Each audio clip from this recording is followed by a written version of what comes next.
ಅಖಾಡ weekend ಎಡಿಷನ್ಗೆ ಸ್ವಾಗತ. ನಾನು ಹರಿಪ್ರಸಾದ್. ಲೋಕಸಭೆ ಚುನಾವಣೆ ನಡೀತಾ ಇದೆ. ಲೋಕಸಭೆ ಚುನಾವಣೆಯ ಅಖಾಡದಲ್ಲಿ ಗ್ಯಾರಂಟಿ ಸ್ಕೀಮ್ಗಳ ಬಗ್ಗೆಯೂ ಕೂಡ ಬಹಳ ದೊಡ್ಡದಾದಂತಹ ಚರ್ಚೆಯೂ ಕೂಡ ಶುರುವಾಗಿದೆ. ಒಂದು ಕಡೆ ಮುಖ್ಯಮಂತ್ರಿ ಸಿದ್ದರಾಮಯ್ಯನವರು ಗ್ಯಾರಂಟಿ ಸ್ಕೀಮ್ಗಳ ಮೂಲಕವಾಗಿ ತಮಗೆ ದೊಡ್ಡ ಮಟ್ಟದಲ್ಲಿ ಜನಬೆಂಬಲ ಸಿಗುತ್ತೆ ಅನ್ನುವಂತಹ ವಿಶ್ವಾಸವನ್ನು ವ್ಯಕ್ತಪಡಿಸ್ತಾ ಇದ್ದಾರೆ. ಬಿಜೆಪಿಯು ಕೂಡ ಮೋದಿ ಗ್ಯಾರಂಟಿಯನ್ನ ಜನರ ಮುಂದೆ ಇಡ್ತಾ ಇರುವಂಥದ್ದು. ಹಾಗಾದ್ರೆ ಇವರಲ್ಲಿ ಯಾರ ಗ್ಯಾರಂಟಿಯನ್ನ ಜನ ಮೆಚ್ಚಿಕೊಳ್ತಾರೆ, ಯಾವ ಗ್ಯಾರಂಟಿ ಎಷ್ಟು ಮಟ್ಟಿಗೆ ಜನರಿಗೆ ತಲುಪಿದೆ, ಯಾವ ಗ್ಯಾರಂಟಿಯನ್ನ ನೋಡಿ ಜನ ಮತ ಹಾಕ್ತಾರೆ ಅನ್ನುವಂತಹ ವಿಚಾರದ ಬಗ್ಗೆನೇ ಅಖಾಡ ವೀಕೆಂಡ್ ಎಡಿಷನ್ ನಲ್ಲಿ ನಾವು ಚರ್ಚೆ ನಡೆಸೋಣ. ಇದುವೇ ಗ್ಯಾರಂಟಿ ಗುದ್ದಾಟ.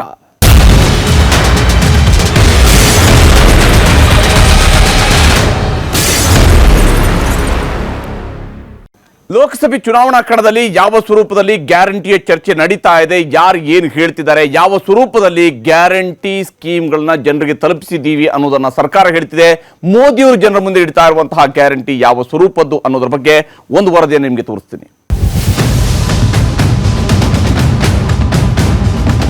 ರಾಜ್ಯ ವಿಧಾನಸಭೆ ಚುನಾವಣೆಯಲ್ಲಿ ಗೆದ್ದ ಗ್ಯಾರಂಟಿಯೇ ಇದೀಗ ದೇಶದುದ್ದಕ್ಕೂ ಕಾಂಗ್ರೆಸ್ಗೆ ಅಸ್ತ್ರವೇ ಆಗಿದೆ. ಕರ್ನಾಟಕದಲ್ಲಂತೂ ಗ್ಯಾರಂಟಿ ಯಶಸ್ಸಿನ ಹುಮ್ಮಸ್ಸಿನಲ್ಲಿದೆ ರಾಜ್ಯ ಕಾಂಗ್ರೆಸ್. ಹೀಗಾಗಿ ಪ್ರಚಾರ, ಸಭೆ, ಸಮಾರಂಭಗಳೆಲ್ಲದರಲ್ಲೂ ಗ್ಯಾರಂಟಿಯದ್ದೇ ಗುಂಗು, ಗ್ಯಾರಂಟಿಯೇ ಮತಬೇಟೆಯ ಅಸ್ತ್ರ.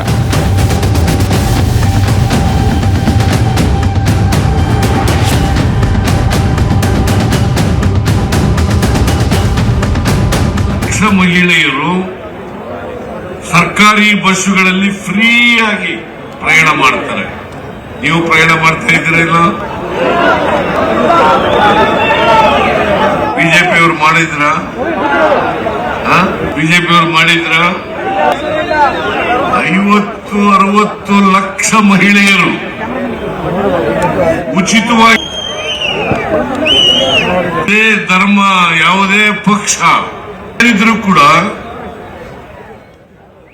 ಅವರು ಯಾವುದೇ ಧರ್ಮಕ್ಕೆ ಸೇರಿರ್ಲಿ, ಜಾತಿಗೆ ಸೇರಿರ್ಲಿ, ಯಾವುದೇ ಪಕ್ಷಕ್ಕೆ ಸೇರಿರ್ಲಿ, ಎಲ್ಲ ಹೆಣ್ಣು ಮಕ್ಕಳುಗಳು ಕೂಡ ಅವ್ರಿಗೇನಾದ್ರೂ ಬಿಜೆಪಿಯವರಿಗೆ, ಜೆಡಿಎಸ್ನವ್ರಿಗೆ ಮರ್ಯಾದೆ ಇದ್ದಿದ್ರೆ ಕ್ಯಾಂಡಿಡೇಟ್ ಹಾಕ್ಬಾರ್ದಾಗೈತೆ. ಈ ಕೈಗೆ ದಾನ ಕೊಟ್ರಿ, ಇರಲ್ಲ, ಕೈಗೆ ಅಧಿಕಾರ ಕೊಟ್ರಿ, ಏನಾಯ್ತು? 5 ಗ್ಯಾರಂಟಿಗಳನ್ನ ಅನುಷ್ಠಾನಕ್ಕೆ ತಂದು ತಾಯಿ ಎಲ್ಲ ಉಚಿತವಾಗಿ ಬಸ್ಸಲ್ಲಿ ಓಡಾಡ್ತಾ ಇದ್ದಾನೆ. ಎಲ್ಲರಿಗೂ 2,000 ರೂಪಾಯಿ ಬರ್ತಾ ಇದ್ದಾನೆ. ವಿದ್ಯುತ್ ಶಕ್ತಿ ಫ್ರೀ, 0 ಬಿಲ್ ಬರ್ತಾ ಇದ್ದಾನೆ. 10 ಕೆಜಿ ಅಕ್ಕಿ ಬರ್ತಾ ಇದ್ದಾನೆ. ನಿರುದ್ಯೋಗ ಯುವಕರಿಗೆ 3,000 ಬರ್ತಾ ಇದ್ದಾನೆ. ಇಂಥ ಯೋಜನೆ ಇವತ್ತು ಈ 5 ಬೆರಳು, 5 ಗ್ಯಾರಂಟಿ, 5 ಬೆರಳು ಸೇರಿ ಕೈ ಮುಷ್ಟಿ ಆಯ್ತು. 5 ಗ್ಯಾರಂಟಿ ಸೇರಿ ಈ ಕೈ ಗಟ್ಟಿ ಆಯ್ತು. ಆಯ್ತಾ ಇಲ್ವೋ? ಅಷ್ಟೇ. ಈ ರಾಜ್ಯದ ಜನರಿಗೆ ಅನುಕೂಲ ಮಾಡ್ಲಿಕ್ಕೋಸ್ಕರ ಪಕ್ಷ ಭೇದ ಮರೆತು, ಜಾತಿ ಧರ್ಮವನ್ನ ಮರೆತು, ಅವನು ದಳಕ್ಕೆ ಓಟ್ ಹಾಕಿದಾನ ಗೊತ್ತಿಲ್ಲ, ಅವನು ಬಿಜೆಪಿಗೆ ಓಟ್ ಹಾಕಿದಾನ ಗೊತ್ತಿಲ್ಲ, ಅವನು ಕಾಂಗ್ರೆಸ್ ಓಟ್ ಹಾಕಿದಾನ ಗೊತ್ತಿಲ್ಲ, ತೀರ್ಮಾನ ಮಾಡಿದ್ರು ಒಂದೇ ಒಂದು, ನೀವು ಹೋಗಿ ನಿಮ್ಮ ನಾಡ ಕಚೇರಿಗಳಲ್ಲಿ, ನಿಮ್ಮ ಕಂಪ್ಯೂಟರ್ ಸೆಂಟರ್ಗಳಲ್ಲಿ ನಿಮ್ಮ ಹೆಸರನ್ನ ನೋಂದಾಯಿಸ್ಕೊಳ್ಳಿ ಅಂದ್ರು. ಎಲ್ರು ಮನೆಗೂ ಹಣ ಬರ್ತಾ ಇದೆ, ಎಲ್ಲರ ಮನೆಯಲ್ಲಿ ಜ್ಯೋತಿ ಉರಿತಾ ಇದೆ. ಉದ್ಯೋಗ ಇಲ್ತಿರ್ತಕ್ಕಂಥ ಖುಷಿಯಾಗಿ ಇವತ್ತು ಲಕ್ಷಾಂತರ ಯುವಕರು ನಿರುದ್ಯೋಗ ಭತ್ಯೆಯನ್ನ ಪಡಿತಾ ಇದ್ದಾರೆ. ಇದು ಎಲ್ಲಾಗಿದೆ ಅಂದ್ರೆ ಮೋದಿ ಗ್ಯಾರಂಟಿಯಿಂದ ಅಲ್ಲ, ಇದು ಕಾಂಗ್ರೆಸ್ ಗ್ಯಾರಂಟಿಯಿಂದ ಅಂತಕ್ಕಂಥದ್ದನ್ನ ತಾವು ಮರಿಬಾರ್ದು. ಮೋದಿ ಗ್ಯಾರಂಟಿ ಏನು? ಮೋದಿ ಗ್ಯಾರಂಟಿ ಏನು? ಸುಳ್ಳು. ಈ ದೇಶದ ಯುವಕರನ್ನ ಪಕೋಡ ಮಾರ್ಲಿಕ್ಕೆ ಕಳಿಸ್ತಂತ ಸುಳ್ಳು. ಈ ನನ್ನ ತಾಯಂದಿರು ಉಪಯೋಗಿಸ್ತಕ್ಕಂತ, ಗೃಹಿಣಿಯರು ಉಪಯೋಗಿಸ್ತಕ್ಕಂತ ಸಿಲಿಂಡರ್ ನ ಪೂಜೆ ಮಾಡಿ ಅಂತ ಹೇಳಿದಂತ ಸುಳ್ಳು. ಇನ್ನು ದೇಶದಲ್ಲೂ ಕಾಂಗ್ರೆಸ್ಗೆ ಇದೇ ಆಸರೆ. ಲೋಕಸಭೆ ಚುನಾವಣೆಗೂ ಇದನ್ನೇ ಅಸ್ತ್ರ ಮಾಡಿಕೊಂಡಿದೆ ಕಾಂಗ್ರೆಸ್. ಲೋಕಸಮರಕ್ಕೂ ದೇಶವ್ಯಾಪಿ ಹೊಸ ಗ್ಯಾರಂಟಿ ಘೋಷಿಸಿದೆ. ಲೋಕಸಭೆ ಚುನಾವಣೆಗಾಗಿ ಕಾಂಗ್ರೆಸ್ನಿಂದ 5 ಗ್ಯಾರಂಟಿ, 15 ಅಂಶಗಳ ಕಾರ್ಯಕ್ರಮ ಘೋಷಣೆಯಾಗಿದೆ. ಈಗಾಗಲೇ ಯುವ ನ್ಯಾಯ್, ಕಿಸಾನ್ ನ್ಯಾಯ್ ಹಾಗೂ ಮಹಿಳಾ ನ್ಯಾಯ್ ಘೋಷಣೆಯಾಗಿತ್ತು. ಇದೀಗ ಶ್ರಮಿಕ್ ನ್ಯಾಯ್ ಹಾಗೂ ಹಿಸ್ಸೇದಾರ್ ನ್ಯಾಯ್ ಘೋಷಣೆಯಾಗಿದೆ. ಕನಿಷ್ಠ ವೇತನ, ಇಎಸ್ಐ ಸೇರಿದಂತೆ ಕಾರ್ಮಿಕ ವಿರೋಧಿ ನೀತಿಗಳ ಬದಲಾವಣೆಯೇ ಈ ಗ್ಯಾರಂಟಿಗಳ ಉದ್ದೇಶ. ಹಾಗೆ ನೇಮಕಾತಿ ಕಾಯ್ದೆ ಜಾರಿ ಮಾಡಿ ಉದ್ಯೋಗ ಖಾತ್ರಿಯ ಭರವಸೆ ನೀಡಲಾಗಿದೆ. ಬುಡಕಟ್ಟು ಸಮುದಾಯಕ್ಕೆ ಭೂ ಖಾತ್ರಿ ನೀಡುವ ಅಂಶವನ್ನು ಕಾಂಗ್ರೆಸ್ ಭರವಸೆಯಾಗಿಸಿದೆ. सबसे पहला कदम हमने गिनती की है, हिंदुस्तान में 30 लाख सरकारी वैकेंसीज हैं। 30 लाख।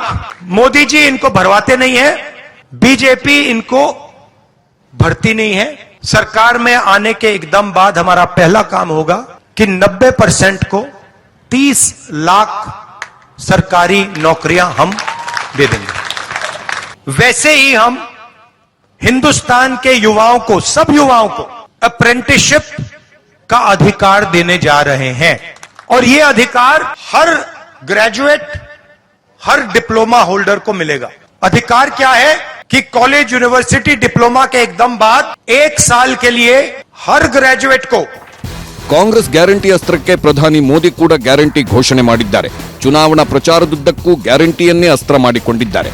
और आप ये भली भांति जानते हैं कि मोदी की गारंटी यानी गारंटी पूरा होने की गारंटी। भाई और बहनों, मोदी की गारंटी है कि देश के हर गरीब परिवार के पास अपना पक्का घर हो। बीते 10 वर्षों में 4 करोड़ से अधिक गरीब परिवारों को अपना पक्का घर मिल चुका है। साथियों, मैंने देश की 2 करोड़ बहनों को लखपति बनाने की गारंटी दी थी। मैं जो कहता हूं वो करके दिखाता हूं। इसलिए मेरी गारंटी में दम होता है। और ये मैं सिर्फ हवा में नहीं कह रहा हूं, बल्कि बीते 9 वर्ष का मेरा पूरा ट्रैक रिकॉर्ड यही है। 400 पार का नारा ऐसे ही नहीं लग रहा है। ये तभी लग रहा है जब मोदी की गारंटी पर देश भरोसा कर रहा है। ಗ್ಯಾರಂಟಿ ಗುಂಗಲ್ಲಿರೋ ಮತದಾರ ಯಾರಿಗೆ ಒಲಿತಾನೆ, ಗ್ಯಾರಂಟಿ ಗೆಲ್ಲುತ್ತಾ ಅನ್ನೋದೇ ಈಗ ಸಸ್ಪೆನ್ಸ್. Bureau report, news 18. ಇದರ ಬಗ್ಗೆ ಮಾತನಾಡೋದಕ್ಕೆ ನಮ್ಮ ಜೊತೆಗೆ ಅತಿಥಿಗಳು ಕೂಡ ಜಾಯ್ನ್ ಆಗಿದ್ದಾರೆ. ಕಾಂಗ್ರೆಸ್ನ ರಾಜ್ಯ ಮುಖ್ಯ ವಕ್ತಾರರು ಹಾಗೂ ವಿಧಾನ ಪರಿಷತ್ ಸದಸ್ಯರಾಗಿರುವ ನಾಗರಾಜ್ ಯಾದವ್ ಅವರು ನಮಗೆ ಕಾರ್ಯಕ್ರಮದಲ್ಲಿ ಜಾಯ್ನ್ ಆಗಿದ್ದಾರೆ. ಹಾಗೆಯೇ ಭಾರತೀಯ ಜನತಾ ಪಕ್ಷದ ರಾಜ್ಯ ಮುಖ್ಯ ವಕ್ತಾರರಾಗಿರುವಂತಹ ಅಶ್ವಥ್ ನಾರಾಯಣ್ ನಮ್ಮ ಜೊತೆಗೆ ಕಾರ್ಯಕ್ರಮದಲ್ಲಿ ಜಾಯ್ನ್ ಆಗಿದ್ದಾರೆ. ಹಾಗೆಯೇ ಜನರು ಕೂಡ ನಮ್ಮ ಜೊತೆಗೆ ಜಾಯ್ನ್ ಆಗಿದ್ದಾರೆ. ರಾಜಕೀಯ ಪಕ್ಷಗಳ ಕಾರ್ಯಕರ್ತರು, ಕನ್ನಡ ಪರ ಸಂಘಟನೆಗಳವರು ಕೂಡ ನಮ್ಮ ಜೊತೆಗೆ ಕಾರ್ಯಕ್ರಮದಲ್ಲಿ ಜಾಯ್ನ್ ಆಗಿದ್ದಾರೆ. ಅವರಲ್ಲೂ ಕೂಡ ಒಂದಿಷ್ಟು ಪ್ರಶ್ನೆಗಳಿದ್ದಾವೆ, ಅದನ್ನು ಕೂಡ ತಿಳ್ಕೊಳ್ಳುವಂತಹ ಪ್ರಯತ್ನವನ್ನು ಮಾಡ್ತೀನಿ. ನಾನು ಚರ್ಚೆನ ಆರಂಭಿಸ್ತೀನಿ ನಾಗರಾಜ್ ಯಾದವ್ ಅವರ ಮೂಲಕವಾಗಿ. ನಾಗರಾಜ್ ಯಾದವ್ ಅವರೇ, ಗ್ಯಾರಂಟಿ ಎಷ್ಟು ಮಟ್ಟಿಗೆ ನಿಮ್ಮ ಕೈ ಹಿಡಿಯುತ್ತೆ ಅನ್ನುವಂಥ ವಿಶ್ವಾಸ ಇರುವಂಥದ್ದು? ಖಂಡಿತವಾಗಲೂ ಕೂಡ ಗ್ಯಾರಂಟಿಗಳು ಮಾತ್ರ ಅಲ್ಲ, ನಾವು ನುಡಿದಂತೆ ನಡೆದಂಥ ಸರ್ಕಾರ ಅಂತಕ್ಕಂಥದ್ದು. ಇದಕ್ಕೆ ಎಕ್ಸಾಂಪಲ್ ಹೇಳಬೇಕು ಅನ್ನೋದಾದರೆ, ಕಳೆದ ಬಾರಿ ಅಧಿಕಾರದಲ್ಲಿದ್ದ ಸಂದರ್ಭದಲ್ಲಿ 13ರಿಂದ 18ರ ಸಂದರ್ಭದಲ್ಲಿ ಕೂಡ ಅಧಿಕಾರದಲ್ಲಿರಬೇಕಾದ್ರೆ 165 ಭರವಸೆಗಳನ್ನು ಮ್ಯಾನಿಫೆಸ್ಟೋಲ್ಲಿ ಕೊಟ್ಟಿದ್ದು. ಅದನ್ನು 160ಕ್ಕೂ ಹೆಚ್ಚು ಭರವಸೆಗಳನ್ನ ಈಡೇರಿಸತಕ್ಕಂತಹ ಟ್ರ್ಯಾಕ್ ರೆಕಾರ್ಡ್ ಇರ್ತಕ್ಕಂಥ ಸರ್ಕಾರ. ಇವತ್ತು ಜನಗಳು ನಮ್ಮೆಲ್ಲ ಗೌರವ ಇಟ್ಟು, ನಮ್ಮೆಲ್ಲ ನಂಬಿಕೆ ಇಟ್ಟು, ಇವತ್ತಿನ ದಿವಸ ನಮಗೆ 43% ಮತ ನೀಡಿ 136 ಸೀಟುಗಳನ್ನು ಕೊಟ್ಟಿರೋ ಸಂದರ್ಭದಲ್ಲಿ ನಾವು ಕೊಟ್ಟ ಮಾತಿನ ನಡ್ಕೊಂಡಿದ್ದೀವಿ. ಕಳೆದ 9 ತಿಂಗಳಿಂದ ಕೊಟ್ಟಂತಹ ಆಶ್ವಾಸಗಳನ್ನು ಈಡೇರಿಸಲಿದೆ. ಕೇವಲ ಗ್ಯಾರಂಟಿಗಳು ಮಾತ್ರ ಅಲ್ಲ, ಅಭಿವೃದ್ಧಿಗೂ ಕೂಡ ಹಣವನ್ನು ಮೀಸಲಿಡ್ತಕ್ಕಂಥದ್ದು ಮತ್ತು ಕೆಲಸಗಳು ಪ್ರಾರಂಭ ಮಾಡತಕ್ಕ ಕೆಲಸವನ್ನು ಮಾಡಿದ್ದೇವೆ. 5 ಗ್ಯಾರಂಟಿಗಳನ್ನು ಅನುಷ್ಠಾನಗೊಳಿಸಿದ್ದೇವೆ ಅಂತಕ್ಕಂಥ ಹೆಮ್ಮೆಯ ಮಾತನ್ನು ನಿಮ್ಮ ಮೂಲಕ ಹೇಳಿಕೆ ಬಯಸ್ತಾ ಇದ್ದೇನೆ. ಗ್ಯಾರಂಟಿ ಇದೆ, ಆ ಗ್ಯಾರಂಟಿನ 28ಗೆ 20 ಗೆಲ್ಲಬೇಕು ಅನ್ನೋ ಆಲೋಚನೆ ಮಾಡಿದ್ವಿ. 21 ಗ್ಯಾರಂಟಿ ಗೆಲ್ತೀವಿ ಅನ್ನೋ ಮಾತನ್ನ ಈ ಗ್ಯಾರಂಟಿಯೊಂದಿಗೆ ಹೇಳಿಕೆ ಬಯಸ್ತಾ ಆದ್ರೆ ಅಶ್ವಥ್ ನಾರಾಯಣ ಅವರೇ, ಕಾಂಗ್ರೆಸ್ನ ಗ್ಯಾರಂಟಿಗೆ ಪ್ರತಿಯಾಗಿ ಮೋದಿ ಗ್ಯಾರಂಟಿಯನ್ನು ತಾವು ಹೇಳ್ತಾರೆ ಬಿಜೆಪಿಯವರು. ಎಷ್ಟು ಮಟ್ಟಿಗೆ ಮೋದಿ ಗ್ಯಾರಂಟಿಯನ್ನು ಜನ ಈಗ ಒಪ್ಕೊಳ್ಬೇಕಿದೆ ಅನ್ನುವಂಥದ್ದು ಬಿಜೆಪಿಯ ಪ್ರತಿಪಾದನೆ ಕರ್ನಾಟಕದಲ್ಲಿ? ನೋಡಿ ಹರಿಪ್ರಸಾದ್, ಈಗ ಇವ್ರ ಗ್ಯಾರಂಟಿಗಳನ್ನು 5 ಗ್ಯಾರಂಟಿಗಳನ್ನು ಕೊಟ್ಟು ಇವರು ಅಧಿಕಾರಕ್ಕೆ ಬಂದರು. ಯಾವುದೇ ಒಂದು ಚುನಾಯಿತ ಸರ್ಕಾರಕ್ಕೆ 4 ವರ್ಷ ಆಡಳಿತ ನಡೆಸೋದಕ್ಕೆ ಒಂದು ಅವಕಾಶ ಇದೆ. 5ನೇ ವರ್ಷದಲ್ಲಿ ಸಹಜವಾಗಿ ಆಡಳಿತ ವಿರೋಧಿ ಅಲೆ ಅನ್ನತಕ್ಕಂಥದ್ದು ಪ್ರಾರಂಭ ಆಗ್ತದೆ. ಸರ್ಕಾರ ಬಂದು 100 ದಿನ ಇನ್ನೂ ಪ್ರಾರಂಭ ಮುಗದೇ ಇಲ್ಲ. ಕಾಂಗ್ರೆಸ್ಸಿನೊಬ್ಬ ಹಿರಿಯ ಮಾಜಿ ಸಚಿವರು, ಶಾಸಕರು ಇಬ್ಬರು ಪತ್ರ ಬರೀತಾರೆ ಹೈಕಮಾಂಡ್ಗೆ, ಈ ಸರ್ಕಾರದಲ್ಲಿ ಅಭಿವೃದ್ಧಿಗೆ ಹಣ ಬಿಡುಗಡೆ ಮಾಡ್ತಾ ಇಲ್ಲ ಅಂತೇಳಿ 30 ಜನ ಶಾಸಕರು ಸೈನ್ ಮಾಡಿ ಹೈಕಮಾಂಡ್ಗೆ ಪತ್ರವನ್ನು ಬರೀತಾರೆ. ಅಭಿವೃದ್ಧಿಗೆ ಹಣ ಬಿಡುಗಡೆ ಮಾಡ್ತಾ ಇಲ್ಲ ಅಂತ ಬಸವರಾಜ ರಾಯರೆಡ್ಡಿ, BR ಪಾಟೀಲ್ ಪತ್ರ ಬರೀತಾರೆ. ಪತ್ರ ಬರೆದಾಗ ಅವ್ರ ಮೂಗಿಗೆ ತುಪ್ಪ ಸವರ್ಬಿಟ್ಟು ಅವ್ರನ್ನ ಫೈನಾನ್ಷಿಯಲ್ ಅಡ್ವೈಸರ್ ಆಗಿ ಮುಖ್ಯಮಂತ್ರಿ ಸಿದ್ದರಾಮಯ್ಯ ಮಾಡ್ಕೊಳ್ತಾರೆ. ನೀವು ಗ್ಯಾರಂಟಿ ನೀವು ಇಂಪ್ಲಿಮೆಂಟ್ ಮಾಡಿ, ಸಂತೋಷ, ನಾವೇನು ಬೇಡ ಅಂತ ಹೇಳಿದ್ರ. ಗ್ಯಾರಂಟಿ ಕೊಡಬೇಕು, ಬಡ ಜನತೆಗೆ ನೀವೇನು ಕೊಡಬೇಕು ಅಂತ ರೈಟ್ಸು, ಅವ್ರ ರೈಟ್ಸು ತೊಗೊಳ್ಳೋದು, ಕೊಡೋ ರೈಟ್ಸು ನಿಮ್ಮದು ಕೊಡಿ. ಆದರೆ ನೀವು ಅಭಿವೃದ್ಧಿಗೆ ಹಣವನ್ನು ನೀವು ಎಲ್ಲಿ ಕೊಡ್ತಾ ಇದ್ರ? ಆಯಿತು, ನೀವು ಗ್ಯಾರಂಟಿ ಇಂಪ್ಲಿಮೆಂಟ್ ಮಾಡೋಕ್ಕೋಗಿ ಯಡಿಯೂರಪ್ಪನವ್ರು ರೈತರಿಗೆ 4,000 ಕೊಡ್ತಿದ್ರಲ್ಲ, ಮೋದಿಯವರು ಕೊಡ್ತಾ ಇದ್ದಂಥ 6,000 ಜೊತೆಗೆ ಯಡಿಯೂರಪ್ಪನವ್ರು 4,000 ಕೊಡ್ತಿದ್ರಲ್ಲ, ಯಾಕೆ ಸ್ಟಾಪ್ ಮಾಡಿದ್ರಿ? ಬಸವರಾಜ ಬೊಮ್ಮಾಯಿರವರು 11 ಲಕ್ಷ ವಿದ್ಯಾರ್ಥಿಗಳಿಗೆ ಸ್ಕಾಲರ್ಶಿಪ್ಪನ್ನು ಕೊಡ್ತಿದ್ರು. ಯಾಕೆ ನೀವು ಅದನ್ನು ಸ್ಟಾಪ್ ಮಾಡಿದ್ರಿ? ನೀವು ಗ್ಯಾರಂಟಿ ಇಂಪ್ಲಿಮೆಂಟ್ ಮಾಡಿ. ಅರೆ, ಹಿಂದೆ ಇದ್ದಂಥ ಸರ್ಕಾರ ಜನಪರ ಯೋಜನೆಗಳನ್ನ ನೀವು ಕಿತ್ತಾಕಿ ನೀವು ಗ್ಯಾರಂಟಿ ಕೊಡುವಂಥದ್ದೇನು? ನೀವು ಗ್ಯಾರಂಟಿ ಕೊಡಿ, ಬೇಡ ಅಂತ ಹೇಳಲ್ಲ. ಆದರೆ ಕೊಡುವಾಗ ಹಿಂದೆ ಇದ್ದಂಥದ್ದು ನಿಮ್ಮ ಪ್ರೋಗ್ರಾಮ್ಗಳನ್ನು ನೀವು ಪಬ್ಲಿಕ್ ಪ್ರೋಗ್ರಾಮ್ಗಳನ್ನು ನೀವು ಕ್ಯಾನ್ಸಲ್ ಮಾಡ್ಕೊಂಡು ಕೊಡೋದವ್ರು ಏನು ಅರ್ಥ ನೀವು ಅದರದ್ದು? ಶಾಸಕರು ಹೇಳ್ತಾರೆ, ಕಾಂಗ್ರೆಸ್ಸಿನ ಶಾಸಕರು ಹೇಳ್ತಾರೆ, ನಾವು ಕ್ಷೇತ್ರಗಳಿಗೆ ಹೋಗಲಿಕ್ಕೆ ಹಣ ಬಿಡುಗಡೆ ಮಾಡ್ತಾಯಿಲ್ಲ, ಅಭಿವೃದ್ಧಿಗೆ ಹಣ ಬಿಡುಗಡೆ ಮಾಡ್ತಾಯಿಲ್ಲ ಅಂತ ನೆನ್ಮನೆ ಕಾಂಗ್ರೆಸ್ಸಿನ ಶಾಸಕರುಗಳು ಮಾತಾಡ್ತಾರೆ. ನೀವು ಗ್ಯಾರಂಟಿ ಇಂಪ್ಲಿಮೆಂಟ್ ಮಾಡಿ. ಅರೆ, ನೀವು ಹಿಂದೆ ಇದ್ದಂಥ ಯೋಜನೆಗಳನ್ನು ಸ್ಟಾಪ್ ಮಾಡಿ ನೀವು ಗ್ಯಾರಂಟಿ ಇಂಪ್ಲಿಮೆಂಟ್ ಮಾಡ್ತೀವಿ ಅಂದರೆ ಸರ್ಕಾರ ನಡೆಸುವಂಥ ನೀತಿನ ಓಕೆ ಅದೇ ನಾಗರಾಜ್ ಅವರೇ, ಹಾಗಾದ್ರೆ ಈ ಗ್ಯಾರಂಟಿಗಳಿಗೆ ಎಷ್ಟು ಮಟ್ಟಿಗೆ ಜನ ಹಲವಾರು ವಿಚಾರಗಳನ್ನ ಮಾತಾಡಿದ್ರು. ಇವರು ಬಡವರ ವಿರೋಧಿ ಇರ್ತಕ್ಕಂಥ ಮನಸ್ಥಿತಿನ ಪ್ರತಿಪಾದನೆ ಮಾಡಿದ್ದಾರೆ. ನಮ್ಮ ರಾಜ್ಯದಲ್ಲಿ ಇರ್ತಕ್ಕಂತಹ BPL ಕಾರ್ಡ್ ಹೋಲ್ಡರ್ಸ್ ಎಷ್ಟು ಜನ ಇದ್ದಾರೆ? 1,28,23,885 ಕುಟುಂಬಗಳು ಇರ್ತಕ್ಕಂಥ BPL ಕಾರ್ಡ್ ಇಟ್ಕೊಂಡಿರ್ತಕ್ಕಂಥ ಜನ, APL ಕಾರ್ಡ್ ಇರ್ತಕ್ಕಂಥವರೆಲ್ಲ ಒಟ್ಟಾಗಿ ನೋಡಿದ್ರೆ 4ರಿಂದ 4.25 ಕೋಟಿ ಜನಗಳಿಗೆ ನಾವು ಸ್ಕೀಮ್ಗಳನ್ನು ಕೊಟ್ಟಿರ್ತಕ್ಕಂಥ ಈ ಸಂದರ್ಭದಲ್ಲಿ ನಾವು ಎಲ್ಲಿ ಸ್ಕೀಮ್ಗಳನ್ನು ಕೊಟ್ಟು 52,000 ಕೋಟಿ ರೂಪಾಯಿಗಳನ್ನ ಕೊಟ್ಟಿದ್ದೀವಿ. ಗೃಹ ಯೋಜನೆಗೆ ನಾವು ಕೊಟ್ಟಿರ್ತಕ್ಕಂಥದ್ದು 9,657 ರೂಪಾಯಿಗಳು, ಅನ್ನಭಾಗ್ಯಕ್ಕೆ 8,079 ರೂಪಾಯಿಗಳು, ಶಕ್ತಿ ಯೋಜನೆಗೆ 5,115 ರೂಪಾಯಿಗಳು, ಯುವ ನಿಧಿಗೆ 650 ಕೋಟಿ ರೂಪಾಯಿಗಳು, ಗೃಹಲಕ್ಷ್ಮಿಗೆ 28,608 ಕೋಟಿ ರೂಪಾಯಿಗಳು, ಒಟ್ಟು 52,000 ಕೋಟಿಗಳ ಮೀಸಲಿಟ್ಟಿರ್ತಕ್ಕಂಥದ್ದು ನಾವು ಮಾಡಿರ್ತಕ್ಕಂಥದ್ದು. ಇದು ಹೊರತುಪಡಿಸಿ ನಾವು ಬಜೆಟ್ ಇರ್ತಕ್ಕಂಥ ಎಷ್ಟು? 3,71,000 ಕೋಟಿ ಬಜೆಟ್ ಇರಬೇಕಾದ್ರೆ ಏನು ಗ್ಯಾರಂಟಿಗಳು ಮಾತ್ರನೇ ಬಜೆಟ್ ಅಂತ ತಿಳ್ಕೊಂಡಿದ್ದಾರಾ? ಈ ರೀತಿ ಸುಳ್ಳು ಹೇಳ್ತಕ್ಕಂಥ ಬಿಡಬೇಕಾಗ್ತದೆ. 1,20,373 ಕೋಟಿ ರೂಪಾಯಿಗಳನ್ನು ಕೇವಲ ಅಭಿವೃದ್ಧಿಗೆ ಮೀಸಲಿಟ್ಟಿರ್ತಕ್ಕಂಥ ಕೆಲಸವನ್ನು ಮಾಡಿದ್ವಿ. ಬಜೆಟ್ಲಿರ್ತಕ್ಕಂಥ ಬಜೆಟ್ ವಿಚಾರಗಳನ್ನ ಓದ್ಕೋಬೇಕಾಗ್ತದೆ. ಆವತ್ತಿನ ದಿವಸ ನಾವು ಬಜೆಟ್ನ ಮಾಡೋ ಸಂದರ್ಭದಲ್ಲಿ ಇವರೇನಂದ್ರು ಗ್ಯಾರಂಟಿಗಳ ಈಗ ಇಂಪ್ಲಿಮೆಂಟ್ ಮಾಡಿ ಅಂತ ಹೇಳ್ತಾ ಇದ್ದಾರೆ, ಸರಿಯಾಗಿ ಇಂಪ್ಲಿಮೆಂಟ್ ಮಾಡಿ ಅಂತ ಹೇಳ್ತಾ ಇದ್ದಾರೆ. ಗ್ಯಾರಂಟಿಗಳು ತಂದಾಗ ಇವರ ಮೇನ್ ಕ್ಯಾಂಪೇನರ್ ಆಗಿರ್ತಕ್ಕಂಥ ದೇಶದ ಪ್ರಧಾನಮಂತ್ರಿಗಳಾಗಿರ್ತಕ್ಕಂಥ ನರೇಂದ್ರ ಮೋದಿಯವರು ರಾಜಸ್ಥಾನದಲ್ಲಿ ಏನು ಮಾತಾಡಿದರು? ಯಾವುದೇ ಸರ್ಕಾರ ಈ ಗ್ಯಾರಂಟಿ ಇಂಪ್ಲಿಮೆಂಟ್ ಮಾಡಲಿಕ್ಕೆ ಆಗೋದೇ ಇಲ್ಲ, ದಿವಾಳಿ ಆಗ್ಬಿಡ್ತದೆ ಅಂತ ಹೇಳಿದ್ರು. ಹೇಗೆ 3,71,000 ಕೋಟಿ ರೂಪಾಯಿ ಬಜೆಟನ್ನು ಕೊಟ್ಟಿದ್ದೀವಿ, ಹೇಗೆ GSTನ ಇಂಪ್ರೂವ್ಮೆಂಟ್ ಮಾಡ್ಕೊಂಡಿದ್ದೀವಿ, ಹೇಗೆ ಸಂಪನ್ಮೂಲನ ಕೂಡಿಕರಿಸ್ಕೊಂಡಿದ್ದೀವಿ. ಯಾಕೆ ಸುಳ್ಳುಗಳನ್ನು ಮಾತಾಡ್ತಾರೆ ಅನ್ನೋ ಮಾತು ಹೇಳ್ತಾ ಇದ್ದೀವಿ. ಅಧಿಕಾರ ಕಳ್ಕೊಳ್ಳೋ ಸಂದರ್ಭದಲ್ಲಿ 3 ತಿಂಗಳಲ್ಲಿ ಅವ್ರು ಕೊಟ್ಟಿರ್ತಕ್ಕಂಥ ಯೋಜನೆಗಳು ಯಾವುದು ಗೊತ್ತಾ ನಿಮಗೆ? ವರ್ಕ್ ಆರ್ಡರ್ಗಳು ಇಲ್ದಿರೇ ಮಾಡಿರ್ತಕ್ಕಂಥ ಯೋಜನೆಗಳು ಎಷ್ಟಂತ ಗೊತ್ತಿದೆ ಬೆಂಗಳೂರು ನಗರದಲ್ಲಿ ಅವರಿಗೆ? ನೀರಾವರಿ ಯೋಜನೆಗಳು, PWDಗಳು ಇರ್ಬೋದು, 2.5 ಲಕ್ಷ ಕೋಟಿ ರೂಪಾಯಿಗಳ ಕಾಮಗಾರಿಗಳನ್ನು ಬೇಕಾಬಿಟ್ಟಿಯಾಗಿ ಹಂಚಿ ಹೋಗಿರ್ತಕ್ಕಂಥವ್ರು ಇವರು ಒಂದು ಮಾತು ಹೇಳ್ತೀನಿ. ಅದು ಪರಿಶೀಲನೆ ಮಾಡಬೇಕಾದ್ರೆ 6 ತಿಂಗಳು ಟೈಮ್ ಬೇಕಾಗ್ತದೆ ಅಂತ ಹೇಳ್ತೀನಿ. ಯಾಕಂದರೆ ಯಾವುದು ಆದ್ಯತೆ ಬೇಕು ಆ ಕೆಲಸಗಳನ್ನು ಮಾಡಲಿಕ್ಕೆ ಕೆಲಸವನ್ನು ಮಾಡಿರ್ತಕ್ಕಂಥ ನಾವು ಇದಕ್ಕೆಲ್ಲವೂ ಕೂಡ ಶ್ವೇತಪತ್ರವನ್ನು ಕೊಟ್ಟಿದ್ದೀವಿ. ಬಜೆಟಲ್ಲಿ ಎಲ್ಲ ವಿಚಾರಗಳು ವಿವರವಾಗಿ ಹೇಳಿದ್ದೀವಿ ನಾವು ಅಂತ ಹೇಳ್ತೀವಿ. ನೀರಾವರಿ ವಿಚಾರಗಳು ಬಂದಾಗಲೂ ಕೂಡ ನಾವು ಮೇಕೆದಾಟನ್ನ ಕಟ್ಟಬೇಕು ಅಂತ ಹೇಳಿದಾಗ ಇಷ್ಟೆಲ್ಲ ಮಾತಾಡ್ತಾ ಇರ್ತಕ್ಕಂಥವ್ರು ಯಾಕೆ ನಮ್ಮ ಮೇಕೆದಾಟಿಗೆ ನಮ್ಮ ಪರ್ಮಿಷನ್ ಕೊಡ್ತಾ ಇಲ್ಲ? ಇವರು ಯಾವ ಕಾರಣಕ್ಕೋಸ್ಕರ ಕೊಡ್ತಾ ಇಲ್ಲ ಅಂತ ಹೇಳ್ತೀನಿ. ಒಂದು ವೇಳೆ ನಾವು ನೀರು ಬೇಕಾಬಿಟ್ಟಿಗೆ ಬಿಟ್ಟಿದ್ದೆ, ತಮಿಳುನಾಡಿಗೆ ಬಿಟ್ಟಿದ್ದೀವಿ ಅಂತ ಹೇಳಿದ್ರೆ ಈ ನೀರಾವರಿ ಯೋಜನೆಯ ಮಂತ್ರಿಗಳು ಇರ್ತಕ್ಕಂಥವ್ರು ಯಾರಿದ್ದಾರೋ ಅವ್ರ ಅಂಕಿಅಂಶಗಳನ್ನ ಕೊಡ್ಲಿಕ್ಕೆ ಹೇಳಿ ನಾನು ಹೇಳ್ತಾ ಇದ್ದೀನಿ. ಕರ್ನಾಟಕಕ್ಕೆ ಬೇಕಾಗಿರೋ ನೀರನ್ನ ಇಟ್ಟುಕೊಂಡೇ ಮಾಡಿರ್ತಕ್ಕಂಥ ವಿಚಾರಗಳೇ ಹೊರತು ಅಲ್ಲಿ ಕಾವೇರಿ ಕೊಳೆಯಲ್ಲಿ ನೀರಿಲ್ಲದ ಸಂದರ್ಭದಲ್ಲಿ ಈ ನೀರಿನ ಹಾಹಾಕಾರ ಆಗಿರ್ತಕ್ಕಂಥ ನಾವು ನೋಡಿದ್ದೀವಿ. ಇದು ಸುಮ್ಮನೆ ಎಲ್ಲದರಲ್ಲೂ ರಾಜಕಾರಣ ಮಾಡ್ಲಿಕ್ಕೆ ಹೋಗಬಾರ್ದು ಅಂತ. ಅಶ್ವಥ್ ನಾರಾಯಣ, ನೀವು ಈ ಗ್ಯಾರಂಟಿ ಯೋಜನೆಗಳನ್ನು ವಿರೋಧಿಸುವ ಮೂಲಕವಾಗಿ ನೀವು ಬಡವರ ವಿರೋಧಿಗಳಾಗಿದ್ದೀರಿ ಅನ್ನುವಂಥ ಪ್ರತಿಪಾದನೆಯನ್ನು ಅವರು ಮಾಡ್ತಾರೆ. ಎಷ್ಟರ ಮಟ್ಟಿಗೆ ಇದು ಸರಿಯಾದಂತಹ ವಿಚಾರ? ನೀವು ಯಾವ ಕಾರಣಕ್ಕೆ ಹಾಗಾದರೆ ಅದು ಬಡವರಿಗೆ ಅನುಕೂಲ ಮಾಡದೇ ಇಲ್ವಾ? ಈ ಗ್ಯಾರಂಟಿ ಯೋಜನೆಗಳು ಯಾರು ಬಡವರಿಗೆ ಅನುಕೂಲ ಮಾಡದೇ ಇಲ್ವಾ? ಗ್ಯಾರಂಟಿ ಯೋಜನೆಯನ್ನು ನೀವು ಇಂಪ್ಲಿಮೆಂಟ್ ಮಾಡಬೇಡಿ ಅಂತ ನಾವು ಹೇಳಿಲ್ಲ, ನಾವು ಅದಕ್ಕೆ ವಿರೋಧ ಮಾಡ್ತಿಲ್ಲ. ರಾಜ್ಯ ಸರ್ಕಾರ ಅಂತ ಹೇಳಿದ್ರು,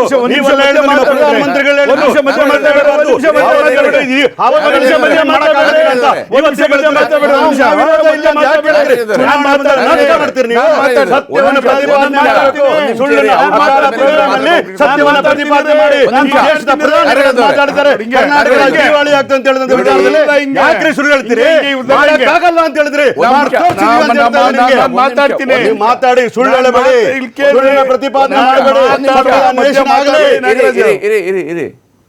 ಸರ್, ನಾವು ಹೇಳೋದೇನಂತ ನೀವು ಇಂಪ್ಲಿಮೆಂಟ್ ಮಾಡಿ. ಇಂಪ್ಲಿಮೆಂಟ್ ಮಾಡೋದಕ್ಕೆ ನಮ್ದೇನು ವಿರೋಧ ಇಲ್ಲ. ಆದರೆ ಇನ್ನೊಬ್ಬರದನ್ನು ಕಿತ್ತಿ ಇಲ್ಲಿ ಕೊಡಬೇಡಿ. ನೀವು ಗ್ಯಾರಂಟಿ ಯೋಜನೆಗಳ ಸ್ಕೀಮ್ ಜಾರಿಗೆ ತಂದಿದ್ದೀವಿ ಅಂತ ಹೇಳ್ತೀರಲ್ಲ ಸರ್, 10 kg ಅಕ್ಕಿ ಬೇಕೋ ಬೇಡವೋ? 10 kg ಅಕ್ಕಿ ಬೇಕೋ ಬೇಡವೋ? ಎಲ್ಲಿ ಸ್ವಾಮಿ ಕೊಟ್ರು 10 kg ಅಕ್ಕಿ? ಕೊಟ್ಟರೆ 10 kg ಅಕ್ಕಿ ಹೇಳಿದ್ದೇನೆ. ಇವರು 10 kg ಕೊಡ್ತೀವಿ ಅಂತ ಹೇಳಿದ್ರು, ಕೊಟ್ಟಿದೆ ಎಷ್ಟು? ಮೋದಿದ 5 kg, ಕೇಂದ್ರ ಸರ್ಕಾರದ 5 kg, ನಮ್ಮದು ಕೇಂದ್ರ ಸರ್ಕಾರದ 5 kg, ನಮ್ದು 5 kg ಅಂತ ಹೇಳಿದ್ರೆ ಇವರು 10 kg ಇಲ್ಲ. ಅದರಲ್ಲಿ 5 kg ಹೋಯ್ತಾ? ಟೋಪಿ ಹಾಕರ ಜನಗಳಿಗೆ ನಾಮ ಹಾಕದ? ನೆಕ್ಸ್ಟು ಯುವ ನಿಧಿ ಎಷ್ಟು ಸರ್? ಕಳೆದ ವರ್ಷದಲ್ಲಿ ಈ ಎಷ್ಟು ಲಕ್ಷ ಜನ ವಿದ್ಯಾರ್ಥಿಗಳು ಡಿಗ್ರಿ ಪಾಸ್ ಆಗಿದ್ದಾರೆ, ಇವ್ರು ಇಂಪ್ಲಿಮೆಂಟ್ ಮಾಡಿರೋದೆಷ್ಟು ನೋಡೋಣ, ಅಂಕಿಅಂಶ ಕೊಡಲಿಲ್ಲ. ಜೊತೆಯಲ್ಲಿ ಇನ್ನೊಂದೇನು ಹೇಳ್ತಾರೆ ಇವರು, ಮೇಕೆದಾಟು ಯೋಜನೆ ಬಗ್ಗೆ ಮಾತಾಡ್ತಾರೆ. ಮೇಕೆದಾಟು ನಿನ್ನೆನೂ ಸಿದ್ದರಾಮಯ್ಯನವರು ಮಾತಾಡಿದರೆ ಕೇಂದ್ರ ಸರ್ಕಾರದ್ದು ಹೋಗಿ ಪರ್ಮಿಷನ್ಸ್ ತಗೊಂಬರಲಿ, ಕೇಂದ್ರ ಸರ್ಕಾರ ಪರ್ಮಿಷನ್ಸ್ ಕೊಡಲಿ, ಮಹದಾಯಿ ಯೋಜನೆಗೆ ಪರ್ಮಿಷನ್ಸ್ ಕೊಡಲಿ ಅಂತೇಳಿ. ಮೊನ್ನೆ ಆಗಸ್ಟಲ್ಲಿ ನೀರು ಬಿಟ್ಟಲ್ಲ ಹರಿಪ್ರಸಾದ್, ಒಂದು ಆಲ್ ಪಾರ್ಟಿ ಮೀಟಿಂಗ್ ಕರೆದಿದ್ರು. ಆಲ್ ಪಾರ್ಟಿ ಮೀಟಿಂಗ್ ಕರೆದು ಕಾವೇರಿ ನದಿ ನೀರನ್ನು ಬಿಡಬೇಕಾ ಬಿಡಬಾರ್ದು ಅಂತೇಳಿ ನೀರು ಬಿಟ್ಬಿಟ್ಟು ನಮ್ಮನ್ನು ಮೀಟಿಂಗ್ ಕರೆದ್ರು. ನಾನು ಆ ಸಭೆಗೆ ನಾನು ಹೋಗಿದ್ದೆ, ಅಧಿಕೃತವಾಗಿ ರಾಜ್ಯಾಧ್ಯಕ್ಷ ನಾನು ಕೂಡ ಇದ್ದೆ ಸರ್. ಇವರಿದ್ರು ಹೋಗಿದ್ದು.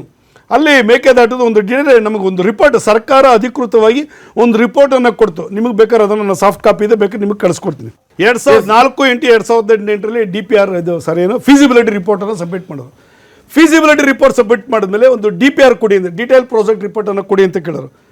22/11/2019 22/11/2019 ಯಾರು ಮುಖ್ಯಮಂತ್ರಿಗಳಿದ್ರು, ಯಾರು ನೀರಾವರಿ ಸಚಿವರಿದ್ರು ಅದು ಗೊತ್ತಿಲ್ಲ. ಆಯಿತು, ಯಡಿಯೂರಪ್ಪನವರು ಮುಖ್ಯಮಂತ್ರಿ, ಬೊಮ್ಮಾಯಿ ಅವರು ಅವತ್ತು DPR ಅನ್ನು ಸಬ್ಮಿಟ್ ಮಾಡೋದು, ಡಿಟೈಲ್ ಪ್ರಾಜೆಕ್ಟ್ ರಿಪೋರ್ಟನ್ನು ಸಬ್ಮಿಟ್ ಮಾಡಿ ಆಯಿತು. ಇದಾದಮೇಲೆ ಬಸವರಾಜ ಬೊಮ್ಮಾಯಿ ಅವರ ಕೊನೆಯ ಅವಧಿಯ ಬಡ್ಜೆಟಲ್ಲಿ 1,000 ಕೋಟಿ ರೂಪಾಯಿನ ರಿಸರ್ವ್ ಮಾಡಿಟ್ರು, ಯಾವುದು ಮೇಕೆದಾಟು ಯೋಜನೆಗೆ ಸಬ್ಮಿಟ್. ಇದಿಷ್ಟೆಲ್ಲ ಆದಮೇಲೆ ಇವರು 11 ಜನವರಿ 2022 ನನ್ನ ನೀರು ನನ್ನ ಹಕ್ಕು ಅಂತೇಳಿ ಪಾದಯಾತ್ರೆ ಮಾಡೋರು ಸರ್.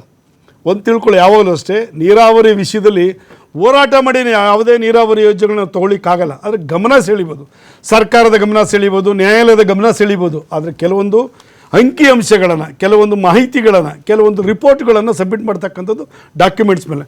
ಅದಾದಮೇಲೆ ಇವ್ರು ಮಾಡಿದ್ಮೇಲೆ ತಮಿಳ್ನಾಡವರು ಇದ್ರ ಮೇಲೆ ಒಂದು ರಿಟ್ ಅಪೀಲ್ ಹೋದರು, ಈ ಯಾವುದೇ ಕಾರಣಕ್ಕೆ ಈ ಯೋಜನೆಗೆ ಪರ್ಮಿಷನ್ಸ್ ಕೊಡಬಾರ್ದು ಅಂತೇಳಿ. ಅಲ್ಲಿಂದ ಇವಾಗ ಸಿವಿಲ್ ಒಂದು ಅಪ್ಲಿಕೇಶನ್ ಸುಪ್ರೀಂ ಕೋರ್ಟಲ್ಲಿದೆ. ಸುಪ್ರೀಂ ಕೋರ್ಟಲ್ಲಿ ಪೆಂಡಿಂಗ್ ಇರಬೇಕಾದ್ರೆ ರಾಜೇಂದ್ರ ಸಿಂಗ್ ಶೇಖಾವತ್ ಕೇಂದ್ರದ ನೀರಾವರಿ ಸಚಿವರು ಒಂದು ಸಿದ್ದರಾಮಯ್ಯನವ್ರಿಗೆ ಒಂದು ಪತ್ರವನ್ನು ಬರೆದ್ರು, ಅವರೊಂದು ಟ್ವೀಟನ್ನು ಮಾಡೋದು. 4 ರಾಜ್ಯಗಳ ಸಹಮತಿ ಬರೆದಿರೋದ್ರಿಂದ ನಾವು ಇದನ್ನು ತೀರ್ಮಾನ ಮಾಡಲಿಕ್ಕೆ ಆಗ್ತಾಯಿಲ್ಲ, ಮತ್ತು ಇದು ಸುಪ್ರೀಂ ಕೋರ್ಟಲ್ಲಿ ಅಪ್ಲಿಕೇಶನ್ಸ್ ಪೆಂಡಿಂಗ್ ಇದೆ, ತೀರ್ಮಾನ ಮಾಡಲಿಕ್ಕೆ ಆಗ್ತಾಯಿಲ್ಲ ಅಂತ ಹೇಳೋರು. ಈಗ ಸುಪ್ರೀಂ ಕೋರ್ಟಲ್ಲಿ ಅಪ್ಲಿಕೇಶನ್ಸ್ ಪೆಂಡಿಂಗ್ ಇರಬೇಕಾದ್ರೆ ಯಾವುದೇ ನೀರಾವರಿ ಯೋಜನೆಗಳು, ಇದೊಂದು ಮಾತ್ರ ಅಲ್ಲ, ಕೃಷ್ಣ ಆಗ್ಬೋದು, ಮಹದಾಯಿ ಆಗ್ಬೋದು, ಕಾವೇರಿ ಆಗ್ಬೋದು, ಯಾವುದೇ ಒಂದು ಸುಪ್ರೀಂ ಕೋರ್ಟಲ್ಲಿ ಅಪ್ಲಿಕೇಶನ್ಸ್ ಪೆಂಡಿಂಗ್ ಇರುವಾಗ ಕೇಂದ್ರ ಸರ್ಕಾರ ಏಕಾಏಕಿ ತೀರ್ಮಾನ ಮಾಡಲಿಕ್ಕೆ ಸಾಧ್ಯ ಆಗ್ತದಾ? ಇದು ಇಂಟರ್ ಸ್ಟೇಟ್ ವಾಟರ್ ಡಿಸ್ಪ್ಯೂಟಲ್ಲಿ ಕೇಂದ್ರ ಸರ್ಕಾರ ಮಧ್ಯಪ್ರವೇಶ ನೇರವಾಗಿ ಮಾಡಲಿಕ್ಕೆ ಆಗುತ್ತಾ? ಇದು ಭಾಳ ಇಂಪಾರ್ಟೆಂಟ್. ಇಷ್ಟು ಗೊತ್ತಿದ್ದು ಈ ರಾಜ್ಯದಲ್ಲಿ ಮುಖ್ಯಮಂತ್ರಿ ಸಿದ್ದರಾಮಯ್ಯನವರು 2ನೇ ಅವಧಿ ಮುಖ್ಯಮಂತ್ರಿ ಆಗಿರೋ ಸಹ ಸುಪ್ರೀಂ ಕೋರ್ಟಲ್ಲಿ ಸಿವಿಲ್ ಅಪ್ಲಿಕೇಶನ್ಸ್ ಪೆಂಡಿಂಗ್ ಇರುವಾಗ ಕೇಂದ್ರ ಸರ್ಕಾರ ಸುಮ್ಮನೆ ಜನಗಳ ಮಧ್ಯದಲ್ಲಿ ಸುಮ್ಮನೆ ಸುಳ್ಳು ಹೇಳೋದು. ನಾಗರಾಜ್ ಅವರೇ, ಒಂದು ಕಡೆ ಗ್ಯಾರಂಟಿ ಜೊತೆಗೆ ನೀವು ಬಹಳ ದೊಡ್ಡದಾಗಿ ಈಗ ಮೇಕೆದಾಟು ವಿಚಾರಗಳನ್ನ ಕೈಗೆತ್ತಿಕೊಂಡಿದ್ದೀರಿ. ಅದನ್ನ ಚುನಾವಣೆ ಸಭೆಯಲ್ಲಿ ಎಲ್ಲ ಭಾಷಣಗಳಲ್ಲೂ ಅದರ ಬಳಕೆ ಆಗ್ತಾ ಇದೆ. ಯಾವ ಕಾರಣಕ್ಕಾಗಿ ಇಷ್ಟೊಂದು? ನಾನು ಹೇಳ್ತಾ ಇರ್ತಕ್ಕಂಥ DK ಶಿವಕುಮಾರ್ ಅವರು ಹೋರಾಟ ಮಾಡ್ತಾರೆ, ಅವರ ನೇತೃತ್ವದಲ್ಲಿ ಕಾಂಗ್ರೆಸ್ ಪಕ್ಷದ ಎಲ್ಲ ನಾಯಕರು ಹೋರಾಟ ಮಾಡ್ತೀವಿ, ತದನಂತರ ಬಜೆಟ್ ಬರ್ತಾರೆ, 1000 ಕೋಟಿ ರೂಪಾಯಿ ಇಡ್ತೀನಿ ಅಂತ ಹೇಳ್ತಾರೆ. ಇದೆಲ್ಲ ಕೇಳೋದಿಲ್ಲ. ಸುಪ್ರೀಂ ಕೋರ್ಟ್ನ ತೀರ್ಮಾನ ಏನಿದೆ ಕುಡಿಯೋ ನೀರಿನ ವಿಚಾರದಲ್ಲಿ? ಕುಡಿಯೋ ನೀರಿಗೆ ಯಾರಾದರೂ ಅಡಚಣೆ ಮಾಡ್ಲಿಕ್ಕೆ ಆಗ್ತದಾ? There are n number of judgments in Supreme Court ಕುಡಿಯೋ ನೀರು ವಿಚಾರದಲ್ಲಿ. ಇವತ್ತು ಕೂಡ ಕೇಂದ್ರ ಸರ್ಕಾರ ಮನಸ್ಸು ಮಾಡಿದ್ದೆ ಆದರೆ 25 ಜನ ಲೋಕಸಭೆ ಸದಸ್ಯರು ಕೊಟ್ಟರು, ಒಂದು ಅಡಿಷನಲ್ ಆಗಿ ಸುಮಲತಾ ಮೇಡಮ್ನ ಕೊಟ್ಟಿದ್ರು, 26 ಜನ ಇಟ್ಕೊಂಡಿದ್ರು. ಇವತ್ತು ಸಬೂಬ್ ಹೇಳ್ತಾರೆ 4 ರಾಜ್ಯಗಳಲ್ಲಿ ತೀರ್ಮಾನ ಮಾಡ್ಕೊಳ್ಬೇಕಂದ್ರೆ ದೇಶದ ಒಕ್ಕೂಟ ವ್ಯವಸ್ಥೆ ಮಾರಕವಾಗಿ ನೋಡ್ಕೊಳ್ತಾ ಇರ್ತಕ್ಕಂಥದ್ದು ಕೇಂದ್ರ ಸರ್ಕಾರ ಅಂತ ಅರ್ಥ ಆಗೋದಿಲ್ವೇ? ಕುಡಿಯೋ ನೀರು ಕೇಳ್ತಾ ಇದ್ವಿ, ಅಗ್ರಿಕಲ್ಚರ್ ಕೇಳ್ತಾ ಇದೀವ. ತಮಿಳುನಾಡವರು 3 ಬೆಳೆಗಳನ್ನ ಬೆಳೆಸ್ಕೊಳ್ಳಿ ನೀರನ್ನ ಉಪಯೋಗಿಸ್ಕೊಳ್ತಾರೆ ಸಂದರ್ಭದಲ್ಲಿ ಟ್ರಿಬ್ಯುನಲ್ ಆರ್ಡರ್ನ ಫಾಲೋ ಮಾಡಬೇಕಾಗಿತ್ತು. ಕಾನೂನು ಬದ್ಧವಾಗಿ 1 ನಿಮಿಷ SM ಕೃಷ್ಣ ಅವರು ಇದೇ ರೀತಿ ಅವರು ಕಾನೂನ ಪರಿಪಾಲನೆ ಮಾಡಲ್ಲ ಅಂದಾಗ ಏನು ಹೇಳಿದ್ರು ಕೋರ್ಟ್ ಅವರು? ಸ್ಟ್ರಕ್ಚರ್ಸ್ ಪಾಸ್ ಮಾಡಿರಲ್ಲ ಅವ್ರ ಮೇಲೆ. ಇವ್ರು ಕಾನೂನು ಅರ್ಥ ಮಾಡ್ಕೊಳ್ಳಿಲ್ಲ, ಸಂವಿಧಾನ ಅರ್ಥ ಮಾಡ್ಕೊಳ್ಳಿಲ್ಲ, ಅವರ ಜವಾಬ್ದಾರಿನ ಅರ್ಥ ಮಾಡ್ಕೊಳ್ಳೋದಿಲ್ಲ. ಕನ್ನಡಿಗ ಅನ್ಯಾಯ ಮಾಡಿ ಇವತ್ತು ಇಲ್ಲ ಸಲ್ಲದ ವಿಚಾರದಲ್ಲಿ ನಮ್ಮ ಮೇಲೆ ಆಪಾದನೆಗಳು ಮಾಡ್ತಾ ಇದ್ದಾರೆ. ಸಿದ್ದರಾಮಯ್ಯ ಅಡ್ಮಿನಿಸ್ಟ್ರೇಷನ್ ಆಗಲಿ ಮತ್ತು ನೀರಾವರಿ ವಿಚಾರಗಳಲ್ಲಿ ವಿಚಾರ ಆಗಲಿ ಮತ್ತು ಬಡವರ ಬಗ್ಗೆ ಆಗಲಿ, ಕಾಳಜಿ ಬಗ್ಗೆ, ಸಾಮಾಜಿಕ ಇವರೇನು ತಿಳಿ ಹೇಳೋ ಅವಶ್ಯಕತೆ ಇಲ್ಲ. ಅವರ ಜವಾಬ್ದಾರಿನ ಫೇಲ್ ಆಗಿದ್ದಾರೆ, ವೋಟ್ ಪಡ್ಕೊಂಡಿದ್ದಾರೆ. 26 ಜನ MP ಪಡ್ಕೊಂಡು ಕರ್ನಾಟಕ ನತದೃಷ್ಟ ನೀರಾವರಿ ಮಾತ್ರ ಅಲ್ಲ, ಗ್ಯಾರಂಟಿಗಳಿಗೆ ವಿರೋಧ ಆಗಿರ್ತಕ್ಕಂಥವರು, ಗ್ಯಾರಂಟಿಗಳ ವಿರೋಧಿ ಅಂದ್ರೆ ಬಡವರ ವಿರೋಧಿಗಳು, ಮಹಿಳೆಯರ ವಿರೋಧಿಗಳು, ಎಲ್ಲ ವಿಚಾರ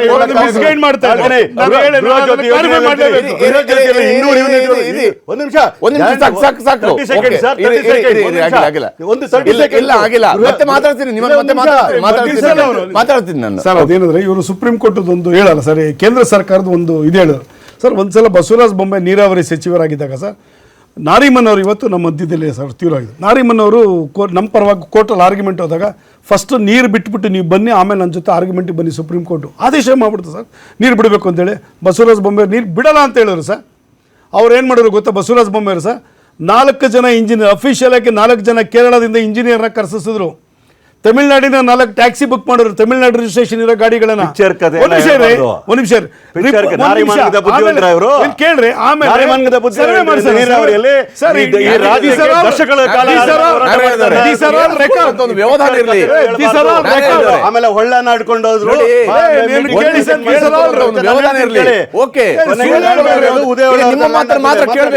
ನೀವು ಮಾತ್ರ ಬೇರೆ ಯಾರ ಮಾತು ಕೇಳಬಾರ್ದಿದ್ಯಾ? ಒಂದು ನಿಮಿಷ. ಆಮೇಲೆ 4 ಟ್ಯಾಕ್ಸಿನ ಬುಕ್ ಮಾಡ್ಕೊಂಡು ಒಂದು ರಿಪೋರ್ಟ್ ಅನ್ನ ತೆಗೆದುಕೊಂಡ್ರು ಸರ್.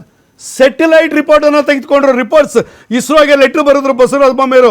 ಸ್ಯಾಟಲೈಟ್ ರಿಪೋರ್ಟ್ ಅನ್ನ ತೆಗೆದುಕೊಂಡ್ರು. ಎಷ್ಟು ಬೆಳೆ ಬೆಳಿಬೇಕಾಯ್ತು, ಎಷ್ಟು ಪ್ರದೇಶದಲ್ಲಿ ಬೆಳೆ ಬೆಳೆದಿದ್ದಾರೆ ಅಂತ ಸುಪ್ರೀಂ ಕೋರ್ಟ್ಗೆ ಉದಯ್ ಒಳ್ಳಾರ್ನ ಕರ್ಕೊಂಡ್ರು. ಸುಪ್ರೀಂ ಕೋರ್ಟ್ಗೆ ಹೋಗಿ ರಿಪೋರ್ಟ್ ಅನ್ನು ಸಬ್ಮಿಟ್ ಮಾಡಿದ್ರು. ಸುಪ್ರೀಂ ಕೋರ್ಟ್ ಅಲ್ಲಿ ನೀರು ಬಿಡಬೇಕು ಅನ್ನೋ ಆದೇಶನ ವಿಡ್ರಾ ಮಾಡಿಸಿದ್ರು ಸರ್ ಬೊಮ್ಮಾಯಿ. ಆ ತರ ಕಾಳಜಿ ಇರಬೇಕು ನೀರಾವರಿ ಸಚಿವರಿಗೆ. ಇವರು ನೀರಾವರಿ ಸಚಿವರು ಯಾವತ್ತಾರು ನ್ಯಾಯಾಂಗದ ಬಗ್ಗೆ ಹೋಗಿ ಕೂತ್ಕೊಂಡು ಮಾತಾಡಿದಾರ, ಚರ್ಚೆ ಮಾಡಿದಾರ, ಅಡ್ವೊಕೇಟ್ ಅಂತ ಚರ್ಚೆ ಮಾಡಿದಾರ, ಬಿಟ್ಟಿದ್ರೆ ಮಾಡಿದ್ರೆ ಇವತ್ತು KRS ಖಾಲಿ ಆಗ್ತಾ ಇರಲಿಲ್ಲ. ಸುಪ್ರೀಂ ಕೋರ್ಟ್ ಆದೇಶನ ಮರೋದೇಶ ಮಾಡಬೇಕು ಅಂತೇಳಿ ಬಸವರಾಜ ಬೊಮ್ಮಾಯಿ ಕಾಳಜಿ ತಗೊಂಡು ಮತ್ತೊಬ್ಬ ಲಾಯರ್ನ ಕರ್ಕೊಂಡು ಹೆಂಗ್ ಮಾಡಿಸೋರು ಸರ್? DK ಶಿವಕುಮಾರ್ಗೆ ಬೆಂಗಳೂರಲ್ಲಿ ಲೆಕ್ಕ ಹಾಕ್ತಾ ಇದ್ದಾರೆ. ಬೆಂಗಳೂರಲ್ಲಿ ಸರ್ಕಾರದಲ್ಲಿ ದಾಖಲೆ ಇರ್ತಕ್ಕಂಥ MB ಪಾಟೀಲ್ ನೀರಾವರಿ ಸಚಿವರಾಗಿರು. ಪ್ರತಿ ವರ್ಷ ನೀರಾವರಿಗೆ 20,000 ಕೋಟಿ ರಿಸರ್ವ್ ಮಾಡಿರ್ತೀನಿ ಅವರು. ಎಷ್ಟು ಸೀಟ್ ಅವ್ರು ತೆಗ್ಸಿ ಸರ್. ಏನ್ ಮಾಡಿದೆ ಸರ್ ಸರ್ಕಾರ? ಹೇಳೋದೊಂದು ಮಾಡೋದೊಂದು. ಬಹಳ ಮುಖ್ಯವಾಗಿ ಲೋಕಸಭೆ ಚುನಾವಣೆಯಲ್ಲಿ ನಡೀತಾ ಇರುವಂತಹ ಗ್ಯಾರಂಟಿ ಚರ್ಚೆ. ಒಂದು ಕಡೆಯಲ್ಲಿ ಮುಖ್ಯಮಂತ್ರಿಯವರು ಗ್ಯಾರಂಟಿಗಳ ಬಗ್ಗೆ ಬಹಳ ವ್ಯವಸ್ಥಿತವಾದಂತಹ ಪ್ರಚಾರವನ್ನು ಮಾಡ್ತಾ ಇದ್ದಾರೆ. ಇದರ ಮೂಲಕವಾಗಿ ನಮಗೆ ಈ ಬಾರಿ ದೊಡ್ಡ ಮಟ್ಟದಲ್ಲಿ ಹೆಣ್ಣುಮಕ್ಕಳ ಸಪೋರ್ಟ್ ಸಿಗುತ್ತೆ ಅನ್ನುವಂತಹ ಅಂಶವಿದೆ. ಮತ್ತೊಂದು ಕಡೆ ಬಿಜೆಪಿಯು ಕೂಡ ಗ್ಯಾರಂಟಿ ಪದವನ್ನು ಬಳಕೆ ಮಾಡ್ತಾ ಇದೆ. ಬಿಜೆಪಿ ಮೋದಿ ಗ್ಯಾರಂಟಿಯನ್ನು ಹೇಳ್ತಾ ಇದೆ. ಮೋದಿ ಗ್ಯಾರಂಟಿಯ ಮೂಲಕವಾಗಿಯೇ ನಾವು ಜನರಲ್ಲಿ ವಿಶ್ವಾಸವನ್ನು ಮೂಡಿಸ್ತೀವಿ ಮತ್ತು ಎದುರಾಳಿಗಳನ್ನು ಎದುರಿಸ್ತೀವಿ ಅನ್ನುವಂತಹ ವಿಶ್ವಾಸವನ್ನು ಬಿಜೆಪಿ ಹೊಂದಿರುವಂಥದ್ದು. ಚರ್ಚೆ ನಾವು ಮುಂದುವರಿಸೋಣ. ನಾನು ಕಾಂಗ್ರೆಸ್ ಮತ್ತು ಬಿಜೆಪಿಯವರ ಮಾತಾಡ್ಸ್ಕೊಂಡು ಮುಂಚಿತವಾಗಿ ಜನರ ಹತ್ರ ನಾನು ಪ್ರಶ್ನೆಗಳನ್ನ ತೆಗೆದುಕೊಳ್ತೀನಿ. ಜಸ್ಟ್ ಬರ್ತೀನಿ ನಾನು ನಿಮ್ಮ ಹತ್ರ. ನಿಮ್ಮ ಪ್ರಕಾರ ಗ್ಯಾರಂಟಿಗಳು ಎಷ್ಟು ಮಟ್ಟಿಗೆ ಕೆಲಸ ಆಗಿದೆ ಅಂತೇಳಿ ಅನ್ಸುತ್ತೆ? ಗ್ಯಾರಂಟಿಗಳು 100ಗೆ 200% ಆಗಿಲ್ಲ ಅಂದರೂ 20% ಮುಟ್ಟುವಂಥ ಜನಕ್ಕೆ ಮುಟ್ಟಿದೆ. ಇಲ್ಲಿ ಗ್ಯಾರಂಟಿಗಳು ಯೋಜನೆನ ಕೊಡಬೇಕಾದ್ರೆ ಪ್ರತಿಯೊಬ್ಬರಿಗೂ ಅನುಕೂಲ ಆಗಲಿ ಅಂತಲೇ ಸರ್ಕಾರ ಮಾಡಿದ್ದು. ಆದರೆ ಇದೆಷ್ಟರ ಮಟ್ಟಿಗೆ ಜನಕ್ಕೆ ಮುಟ್ತಾ ಇದೆ ಇದನ್ನು ದಯವಿಟ್ಟು ಗಮನಕ್ಕೆ ತಗೋಬೇಕು. ಹಾಗೆ ಮಾತಾಡ್ತಾ ನಮ್ಮ BJP ವಕ್ತಾರರು ಒಂದು ಮಾತು ಹೇಳಿದ್ರು, ಹೋರಾಟ ಮಾಡೋದು ಗಮನ ಸೆಳೆಯೋದಕ್ಕಷ್ಟೇ ಜಾರಿ ಆಗಲ್ಲ. ಯಾವ ಕಾರಣಕ್ಕೆ ಜಾರಿ ಆಗಲ್ಲ? ನ್ಯಾಯಬದ್ಧವಾಗಿ ಕೇಳೋ ಅಂಥದ್ದು ಅಥವಾ ಹೋರಾಟ ಮಾಡೋ ಅಂಥದ್ದು ಸಾರ್ವಜನಿಕವಾಗಿ ಹಿತದೃಷ್ಟಿಯಿಂದ ಅದು ಜಾರಿ ಆಗಲೇಬೇಕು. ದೊಂಬರಾಟ ಅಲ್ಲ ಸ್ವಾಮಿ ಇದು. ದೊಂಬರಾಟ ಮಾಡೋದಕ್ಕಲ್ಲ ನಾವು ಬೀದಿಗಿಳಿದು ಹೋರಾಟಗಳನ್ನ ಮಾಡೋದು. ನ್ಯಾಯಪರವಾಗಿ ನ್ಯಾಯವಾಗಿರುವಂಥದ್ದು ಹಕ್ಕನ್ನು ಕೇಳ್ತಾ ಅಂಥದ್ದು. ಆ ಕೇಳೋದಕ್ಕೆ ಮುಖ್ಯ ಕಾರಣ ನೀವು ಅನ್ಯಾಯ ಮಾಡಿರೋದು. ಆ ಅನ್ಯಾಯನ ಮಾಡಿಲ್ಲ ಅಂದಿದ್ರೆ ನಾವ್ಯಾಕೆ ಧ್ವನಿ ಎತ್ತಿ ಬೀದಿಗಿಳಿದು ಹೋರಾಟ ಮಾಡ್ತಾ ಇದ್ದೀವಿ? ಓಕೆ, ಎಷ್ಟು ಮಟ್ಟಿಗೆ ಗ್ಯಾರಂಟಿಗಳು ಜಾರಿಯಾಗಿದ್ದಾವೆ ಅಂತ? ಗ್ಯಾರಂಟಿಗಳು ಗೃಹಲಕ್ಷ್ಮಿ ಯೋಜನೆಯಲ್ಲಿ 1.17 ಮಹಿಳೆಯರಿಗೆ ಕೊಟ್ಟಿರ್ತಕ್ಕಂಥದ್ದು ನಮ್ಮ ಹತ್ರ ಬೇಕಾದ್ರೆ ಅಂಕಿಅಂಶಗಳನ್ನ ಕೊಡಲಿಕ್ಕೆ ತಯಾರಿದ್ದೇನೆ ಅನ್ನೋ ಮಾತು ಹೇಳ್ತೀನಿ. ಯಾಕಂದ್ರೆ ಇದು ಡೈರೆಕ್ಟ್ ಟ್ರಾನ್ಸ್ಫರ್ ಮಾಡೋದು, DBT ಮೂಲಕ ಟ್ರಾನ್ಸ್ಫರ್ ಮಾಡೋದ್ರಿಂದ ಎಲ್ಲ ದಾಖಲೆಗಳು ಇರ್ತದೆ. ಯಾರೋ ಮೀಡಿಯೇಟರ್ನ ಇಟ್ಕೊಂಡು ಯಾವ ಪಾರ್ಟಿ ವರ್ಕರ್ಗಳು ಮಾಡ್ತಕ್ಕ ಕಾರ್ಯಕ್ರಮಗಳಲ್ಲ. ಗೃಹ ಜ್ಯೋತಿ ಯೋಜನೆಯಲ್ಲಿ ಕೂಡ ಕೊಟ್ಟಿರ್ತಕ್ಕಂಥದ್ದು ಯಾರು ಕೊಟ್ಟಿದ್ದೀನ ಮೀಟರ್ RR ನಂಬರ್ ಸಮೇತ ನಿಮ್ಗೆ ಕೊಡಲಿಕ್ಕೆ ತಯಾರಿದ್ದೇನೆ ಅನ್ನೋ ಮಾತು ಹೇಳ್ತಾ ಇದ್ದೀನಿ. ಅದೇ ರೀತಿಗಳು ಕೊಟ್ಟಿರ್ತ 5 ಯೋಜನೆಗಳು ಡೈರೆಕ್ಟ್ ಟ್ರಾನ್ಸ್ಫರ್ಸ್ ಕೊಟ್ಟಿರೋದ್ರಿಂದ ಎಲ್ಲ ಡಾಟಾ ಇರ್ತಕ್ಕಂಥದ್ದು ಹೇಳ್ತಾ ಇದ್ದೀವಿ. ಇವತ್ತು ನಿಮ್ಗೆ ಹೇಳ್ತಾ ಇದ್ವಿ, ನಿಮಗೆ ಶಕ್ತಿ ಯೋಜನೆಯಲ್ಲಿ 160 ಕೋಟಿ ಟ್ರಿಪ್ಸ್ನ ಮಾಡಿರ್ತಕ್ಕಂಥದ್ದು ಅಂತೇಳಿ ನಿಮಗೆ KSRTC BMTC ನಿಮ್ಗೆ ಕೊಡಲಿಕ್ಕೆ ದಾಖಲೆಗಳು ನಮ್ಮ ಹತ್ರ ಇದೆ. ಅದೇ ರೀತಿ ಗೃಹ ಜ್ಯೋತಿ ಯೋಜನೆಯಲ್ಲಿ ಎಷ್ಟು ಜನರಿಗೆ 0 ಬಿಲ್ ಕೊಟ್ಟಿದ್ದು ದಾಖಲೆ ನಮ್ಮ ಹತ್ರ ಇದೆ. ಅದೇ ರೀತಿ ಗೃಹಲಕ್ಷ್ಮಿಯಲ್ಲಿ 2,000 ರೂಪಾಯಿ ಕೊಟ್ಟಿರ್ತಕ್ಕಂಥ ವಿಚಾರದಲ್ಲಿ 1.17 ಕೋಟಿ ಮಹಿಳೆಯರು ಕೊಟ್ಟಿರ್ತಕ್ಕಂಥ ದಾಖಲೆ ನಮ್ಮ ಹತ್ರ ಇದೆ. ಅಶ್ವತ್ಥನಾರಾಯಣ ಅವರೇ, ಹೋರಾಟಗಳಿರೋದು ಕೇವಲ ಗಮನ ಸೆಳೆಯೋದಕ್ಕೆ ಅಂತ ಹೇಳ್ತೀರಿ. ಜನಾಂಗದ ಏನಕ್ಕೆ ಮಾಡೋ ಕೆಲಸ ಇಲ್ಲ ಅಂತ ಹೋರಾಟ ಮಾಡ್ತಾರ? ಅದು ಆಗಬೇಕು, ಇಂಥ ಕೆಲಸ ಆಗಬೇಕು ಅಂತ ಹೇಳ್ತಾನೆ ಹೋರಾಟ ಮಾಡುವಂಥದ್ದು. ಇಲ್ಲಿ ನೋಡಿ, ಹೋರಾಟ ಈಗ ಕಾವೇರಿ ನದಿ ನೀರಿನ ಹೋರಾಟ ಇದೆಯಲ್ಲ, ಸರ್ಕಾರದ ಗಮನ ಸೆಳಿಬೇಕು, ಸಾರ್ವಜನಿಕರ ಗಮನ ಸೆಳಿಬೇಕು. ಆ ಸಂದರ್ಭದಲ್ಲಿ ಸರ್ಕಾರ ಅಂಕಿಅಂಶಗಳನ್ನು ಕೊಟ್ಟು ನ್ಯಾಯಾಲಯದಲ್ಲಿ ದಾಖಲೆಗಳನ್ನು ಕೊಟ್ಟಾಗ ನಮಗೆ ಯಶಸ್ವಿ ಆಗ್ತದೆ. ಈಗ ಆಗಸ್ಟ್ 5ನೇ ತಾರೀಕು ನೀರು ಬಿಟ್ಟರು. ಆಗಸ್ಟ್ 5ನೇ ತಾರೀಕಿಂದ ಯಾರು ಹೋರಾಟ ಮಾಡಿದ್ರು? ಎಲ್ಲಿ ಹೋರಾಟ ಆಯಿತು? ಹೋರಾಟ ಮಾಡಲಿಲ್ಲ. ಆದರೆ ಸರ್ಕಾರದ ಗಮನ ಸರ್ಕಾರ ಹೋಗಿ ಮುಖ್ಯ ಇದು CW MA CW RCAಗೆ ಗಮನ ಸೆಳಿಬೇಕಲ್ಲ. ಖಂಡಿತವಾಗಿ ಒಂದು ನಿಮಿಷ ಇರ್ರಿ. ಹೆಂಗೆ? ಒಂದು ನಿಮಿಷ ಇರ್ರಿ. ಮಧ್ಯ ಮಾತಾಡ್ಬೇಡ್ರಿ. ಯಾಕೆ ಮಾತಾಡ್ತಾರೆ?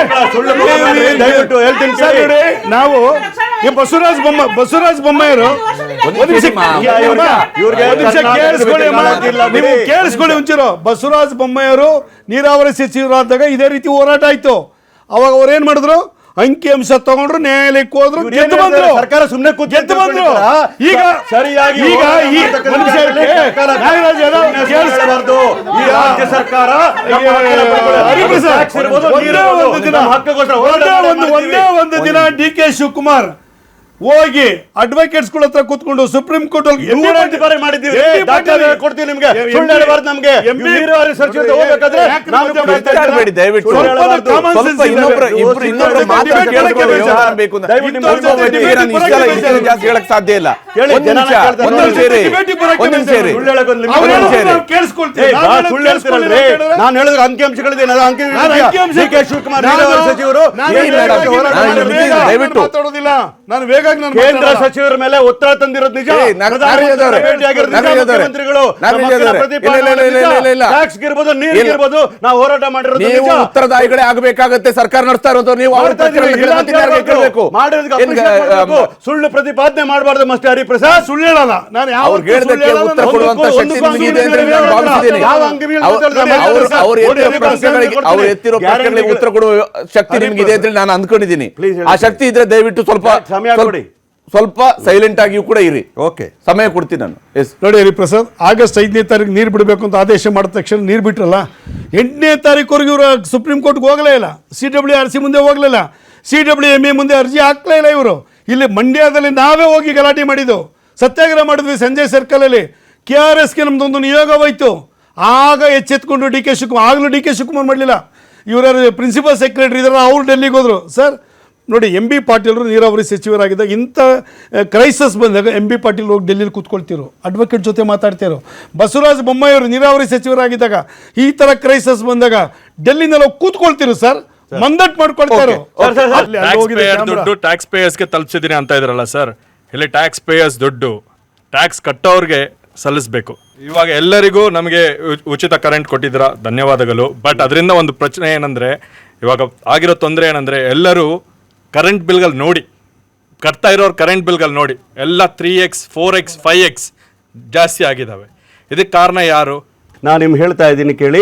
ಆ ಪ್ರೈಸ್ ಇನ್ಕ್ರೀಸ್ ಆಗಬೇಕಾದ್ರೆ ಎಲೆಕ್ಟ್ರಿಸಿಟಿ ರೆಗ್ಯುಲೇಟರಿ ಬಾಡಿ ಇದ್ದ ಸಂದರ್ಭದಲ್ಲಿ ಇವ್ರು ಸರ್ಕಾರ ಹೋಗೋಕೆ ಮುಂಚೆ ಇನ್ಕ್ರೀಸ್ ಮಾಡಿ ಹೋಗಿದ್ದು BJP ಸರ್ಕಾರ ಅಂತ ಡೇಟ್ ಸಮೇತ ನಿಮಗೆ ಆರ್ಡರ್ ಕಾಪಿ ಕೊಡಲಿಕ್ಕೆ ತಯಾರು ಮಾಡ್ತೀನಿ. ಅದನ್ನ ಕಡಿಮೆ ಮಾಡಬೇಕು ಅಂತ ನಿಮ್ಮ ಬೇಡಿಕೆ ಇರಬೇಕಾದ್ರೆ ಖಂಡಿತವಾಗ್ಲೂ ನಮ್ಮ ಸರ್ಕಾರ ಆಲೋಚನೆ ಮಾಡ್ತದೆ. ಆದರೆ ಒಂದು ತಿಳ್ಕೋಬೇಕಾಗ್ತದೆ, the price hike of electricity is happen only because the BJP government ಅವರ ಅಧಿಕಾರದಲ್ಲಿದ್ದಾಗ ಲಾಸ್ಟ್ ಕ್ಯಾಬಿನೆಟ್ ಅಲ್ಲಿ ಅಪ್ರೂವ್ ಮಾಡಿರ್ತಕ್ಕಂಥದ್ದು ಮರಿಬಾರ್ದು ಅಂತ ಹೇಳ್ತೀನಿ. ಕಳೆದ ವರ್ಷ ಅವರು MP ಎಲೆಕ್ಷನ್ ನಡೆದಾಗ 2 ಕೋಟಿ ಉದ್ಯೋಗ ಸೃಷ್ಟಿ ಮಾಡ್ತೀನಿ ಅಂದ್ರು. ಯುವ ನಿಧಿಗೆ, ಯುವಕರಿಗೆ 14ರಲ್ಲಿ ಹೇಳಿದ್ರು.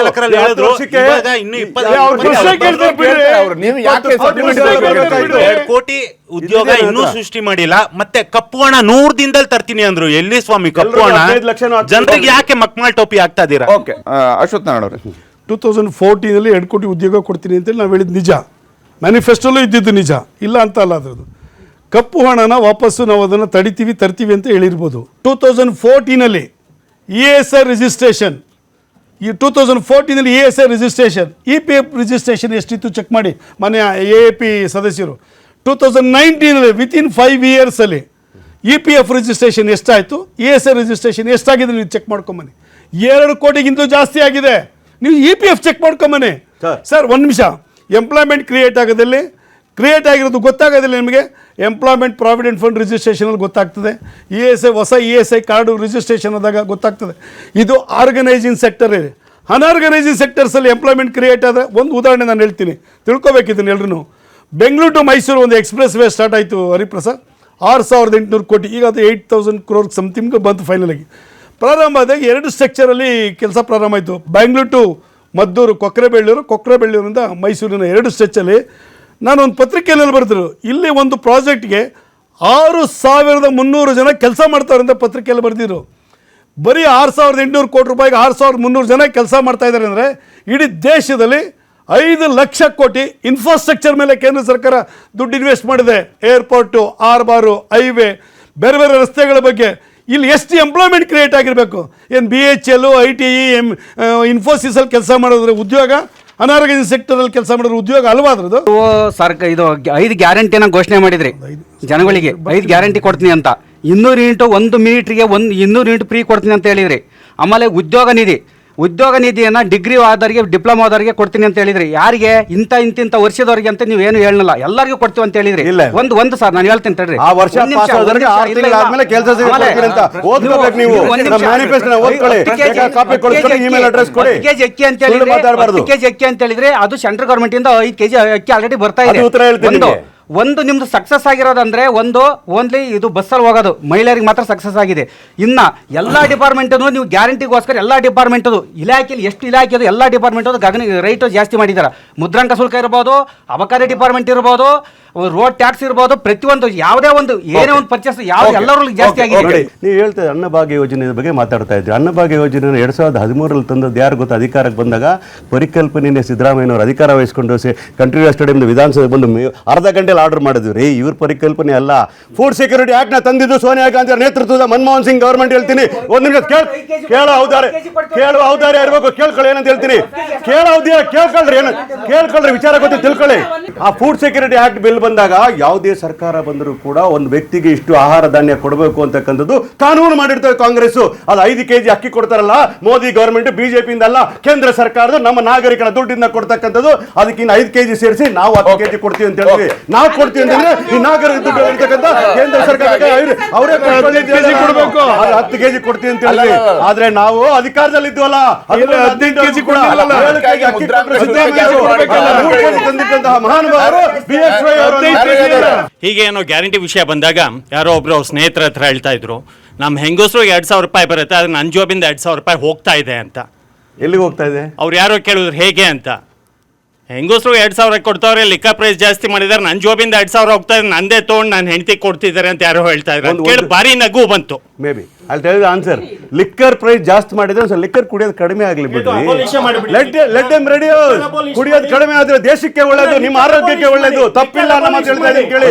ಯಾರಾದ್ರೂ ಬಡವರು ಬೆಲೆ ಏರಿಕೆ, ಬಡವರ ವಿಚಾರದ ಬೆಲೆ ಏರಿಕೆ, ಕುಡಿಯೋ ವಿಚಾರದಲ್ಲಿ ಬೆಲೆ ಕೇಳಿದ್ರಲ್ಲ, ಈ ಪ್ರಶ್ನೆ ಕೇಳಿದ್ರಲ್ಲ, ಇದು ತುಂಬಾ ಇಂಟ್ರೆಸ್ಟಿಂಗ್ ಆಗಿರೋ ಒಂದು ಪ್ರಶ್ನೆ. ಯಾಕೆ ಅಂತ ಯಾಕೆ ನೀವು ಕುಡಿಯಲ್ಲ ಅಂತ ಗೊತ್ತಲ್ಲ ನಮ್ಗೆ. ಈ ಪ್ರಶ್ನೆ ಕುಡಿಯೋರು ಸ್ವಲ್ಪ ಕಡಿಮೆ ಕುಡಿದ್ರೆ ಉತ್ತಮವಾದ ಬೆಳವಣಿಗೆ. ಓಕೆ, ಅಲ್ಲ ಇರಿ ಸಮಯ ಬರ್ತದೆ, ಮಾಡೋ ಸಂದರ್ಭದಾಗ ಮಾಡ್ತೇವೆ. ಆದ್ರೆ ಒಂದ್ ತಿಳ್ಕೊಳ್ಳಿ, ಕುಡಿಯೋದು ಸ್ವಲ್ಪ ಖರ್ಚು ಜಾಸ್ತಿ ಆದ್ರೆ ಕಡಿಮೆ ಕುಡಿತಾರೆ ಅನ್ನೋದು ಅದಕ್ಕಿಂತ ಒಳ್ಳೆ ಬೆಳವಣಿಗೆ. ಕಾಂಗ್ರೆಸ್ ಸರ್ಕಾರದಿಂದ ಏನಾಗ್ತಾ ಇದೆ ಅಂದ್ರೆ 4 ಅಣಿ ಗ್ಯಾರಂಟಿ ರೂಪದಲ್ಲಿ ಕೊಟ್ಬಿಟ್ಟು 1 ರೂಪಾಯಿ ಬಡವರ ಜೇಬಿಂದ ಕಿತ್ಕೊಂತ ಇದೆ. ಖಂಡಿತವಾಗ್ಲೂ ಇಲ್ಲ, ಇದೇ ಆಗ್ತಾ ಇರೋದು. ತೋರಿಸಿ, ಪ್ರೂವ್ ಮಾಡಿ ಸರ್. ಎಲ್ಲ ಪ್ರತಿಯೊಂದು ಇವಾಗ ನಮ್ಮ ಸ್ನೇಹಿತರು ಹೇಳ್ದಂಗೆ ಪ್ರತಿಯೊಂದರಲ್ಲೂ ರೇಟ್ ಜಾಸ್ತಿ ಆಗಿದೆ ಸರ್. ಎಣ್ಣೆ ಬೇಕು ಕಾಳಜಿ. ಎಣ್ಣೆ ಅಂತಲ್ಲ ಸರ್, ಪ್ರತಿಯೊಂದರಲ್ಲೂ ಮುದ್ರಾಂಕ ಶುಲ್ಕ ಆಗಿದೆ, ಗೈಡೆನ್ಸ್ ವ್ಯಾಲ್ಯೂ ಜಾಸ್ತಿ ಆಗಿದೆ. ಯಾವ್ದು ಜಾಸ್ತಿ ಆಗಿಲ್ಲ ಹೇಳಿ? ಯಾವ ರೇಟ್ ಜಾಸ್ತಿ ಆಗಿಲ್ಲ ಹೇಳಿ ಸರ್?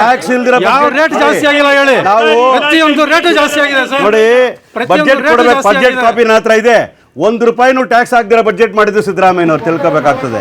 ಓಕೆ, ಆದ್ರೆ ಈಗ ಮುದ್ರಾಂಕ ಶುಲ್ಕ ಏರಿಕೆ ಮಾಡಿದ್ದಾರೆ, ಟ್ಯಾಕ್ಸಸ್ ಏರಿಕೆ ಮಾಡಿದ್ದಾರೆ ಅನ್ನೋದು. ಆದ್ರೆ ಆಗ್ಲೇ ಅವರು ಇನ್ನೊಂದು ಮಾತ್ರ ಹೇಳಿದ್ರು, ಜನ ಯಾವತ್ತು ರಾಜ್ಯ ಸರ್ಕಾರದ ಮೇಲೆ ಬೆಲೆ ಏರಿಕೆ ವಿಚಾರಗಳನ್ನ, ಬೆಲೆ ಏರಿಕೆ ಹೈಯೆಸ್ಟ್ ಇದೆ, ಹಣದುಬ್ಬರ ದರ ಜಾಸ್ತಿ ಇದೆ ಇವಾಗ ಅಂತ ಹೇಳಿ. ಕೇಂದ್ರ ಸರ್ಕಾರದ ಜವಾಬ್ದಾರಿ ಏನು? 2014ರ ಚುನಾವಣೆಯಲ್ಲಿ ನೀವು ಹಣದುಬ್ಬರದ ಮೇಲ್ಗಡೆ ಮೆಹಂಗಾಯಿಯನ್ನ ದೊಡ್ಡ ಮಟ್ಟದಲ್ಲಿ ಪ್ರಚಾರ ಮಾಡುವಂಥದ್ದು ನಿಮ್ಮ ಸರ್ಕಾರ. ಆವತ್ತಿನ ಕೇಂದ್ರ ಸರ್ಕಾರದ ವಿರುದ್ಧ ಮೆಹಂಗಾಯಿ ಯಾಕೆ ಕಡಿಮೆ ಆಗ್ತಾ ಇಲ್ಲ? ಬಿಜೆಪಿ ಏನ್ ಮಾಡ್ತಿದೆ ಅಂತ. ಹರಿಪ್ರಸಾದ್, 2014 ಮೇನಲ್ಲಿ ಪ್ರಧಾನಮಂತ್ರಿಯಾಗಿ ನರೇಂದ್ರ ಮೋದಿ ಅವರು ಬಂದರು. 2014ರಲ್ಲಿ ಪೆಟ್ರೋಲು, ಡೀಸೆಲ್, ಗ್ಯಾಸ್ ರೇಟ್ ಒಂದ್ ಕಡೆ ತಗೊಂಬನ್ನಿ. ಮನಮೋಹನ್ ಸಿಂಗ್ ಇದ್ದಾಗ ಎಷ್ಟು ಗ್ಯಾಸ್ ರೇಟ್ ಪೆಟ್ರೋಲ್ ಇತ್ತು ಕಂಪೇರ್ ಮಾಡ್ಬಿಡಿ, ಮಾಡೋಣ, ತೋರಿಸಿ. ಹೇಳ್ತಾ ರೆಡಿ ಇದೀವಿ ಚರ್ಚೆ ಮಾಡ್ಲಿಕ್ಕೆ 100%. ಸರ್, ಇವತ್ತು ನಾವು ನಮ್ಮ ಸರ್ಕಾರ ಯಡಿಯೂರಪ್ಪನವ್ರು ಇದ್ದಾಗ ಸರ್, ಇಲ್ಲಿ ರಾಜ್ಯದಲ್ಲಿ ಇದ್ದಂಥ ಸೆಸ್ನ ಕಡಿಮೆ ಮಾಡೋರು ಪೆಟ್ರೋಲ್ ಮತ್ತು ಡೀಸೆಲ್ ಮೇಲೆ ಇದ್ದಿದ್ದು.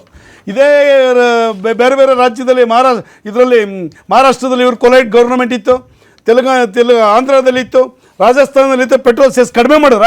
ನಾವು ಕಡಿಮೆ ಮಾಡಿದ್ದೀವಿ ಸರ್. ಸ್ಟ್ಯಾಂಪ್ ಡ್ಯೂಟಿ ಸರ್, ಒಬ್ಬ ಬಡವ ಒಂದು ಸೈಟ್ ತೊಗೋಬೇಕಾರೆ ಸರ್, ಇವತ್ತು ಸೈಟಿಗೆ ದುಡ್ಡು ಕೊಡ್ತಾನೆ ಸರ್, ಸ್ಟ್ಯಾಂಪ್ ಡ್ಯೂಟಿ ಕಟ್ಟೋಕ್ಕಾಗ್ತಾನೆ ಸರ್? ಅವನು ಸ್ಟ್ಯಾಂಪ್ ಡ್ಯೂಟಿ ಕಟ್ಟಲಿಕ್ಕಾಗಲ್ಲ. 3 ಲಕ್ಷ, ಒಂದು ರೆವಿನ್ಯೂ ಸೈಟ್ ರಿಜಿಸ್ಟರ್ ಮಾಡ್ಕೊಳ್ಳಿಕ್ಕೆ 3 ಲಕ್ಷ 4 ಲಕ್ಷ.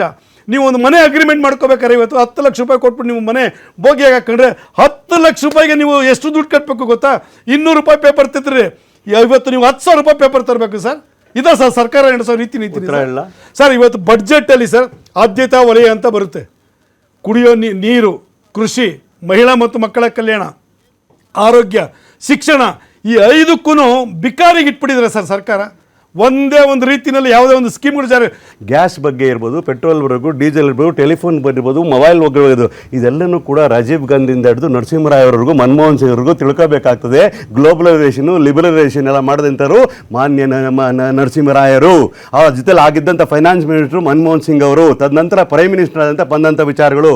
ಏನೋ ಮಾತಾಡ್ತಾ ಹೇಳ್ತಾರೆ, ಇವರು ಮಾತಾಡ್ತಾ ಹೇಳ್ತಾರೆ, ಡೀಸೆಲ್ ಬಗ್ಗೆ ಹೇಳ್ತಾರೆ. ನೋಡಿ, ನಾವಿದ್ದಾಗ ಆಗ್ತಾ ಇದ್ದು ಪೆಟ್ರೋಲ್ಗೆ ಇದ್ದಿದ್ದು ಎಷ್ಟು ಗೊತ್ತಾ? 9 ರೂಪಾಯಿ 20 ಪೈಸಾ. ಇವ್ರು ಆಗ್ತಾ ಇರೋ ಎಷ್ಟು ಗೊತ್ತಾ? 32 ರೂಪಾಯಿ 98 ಪೈಸಾ.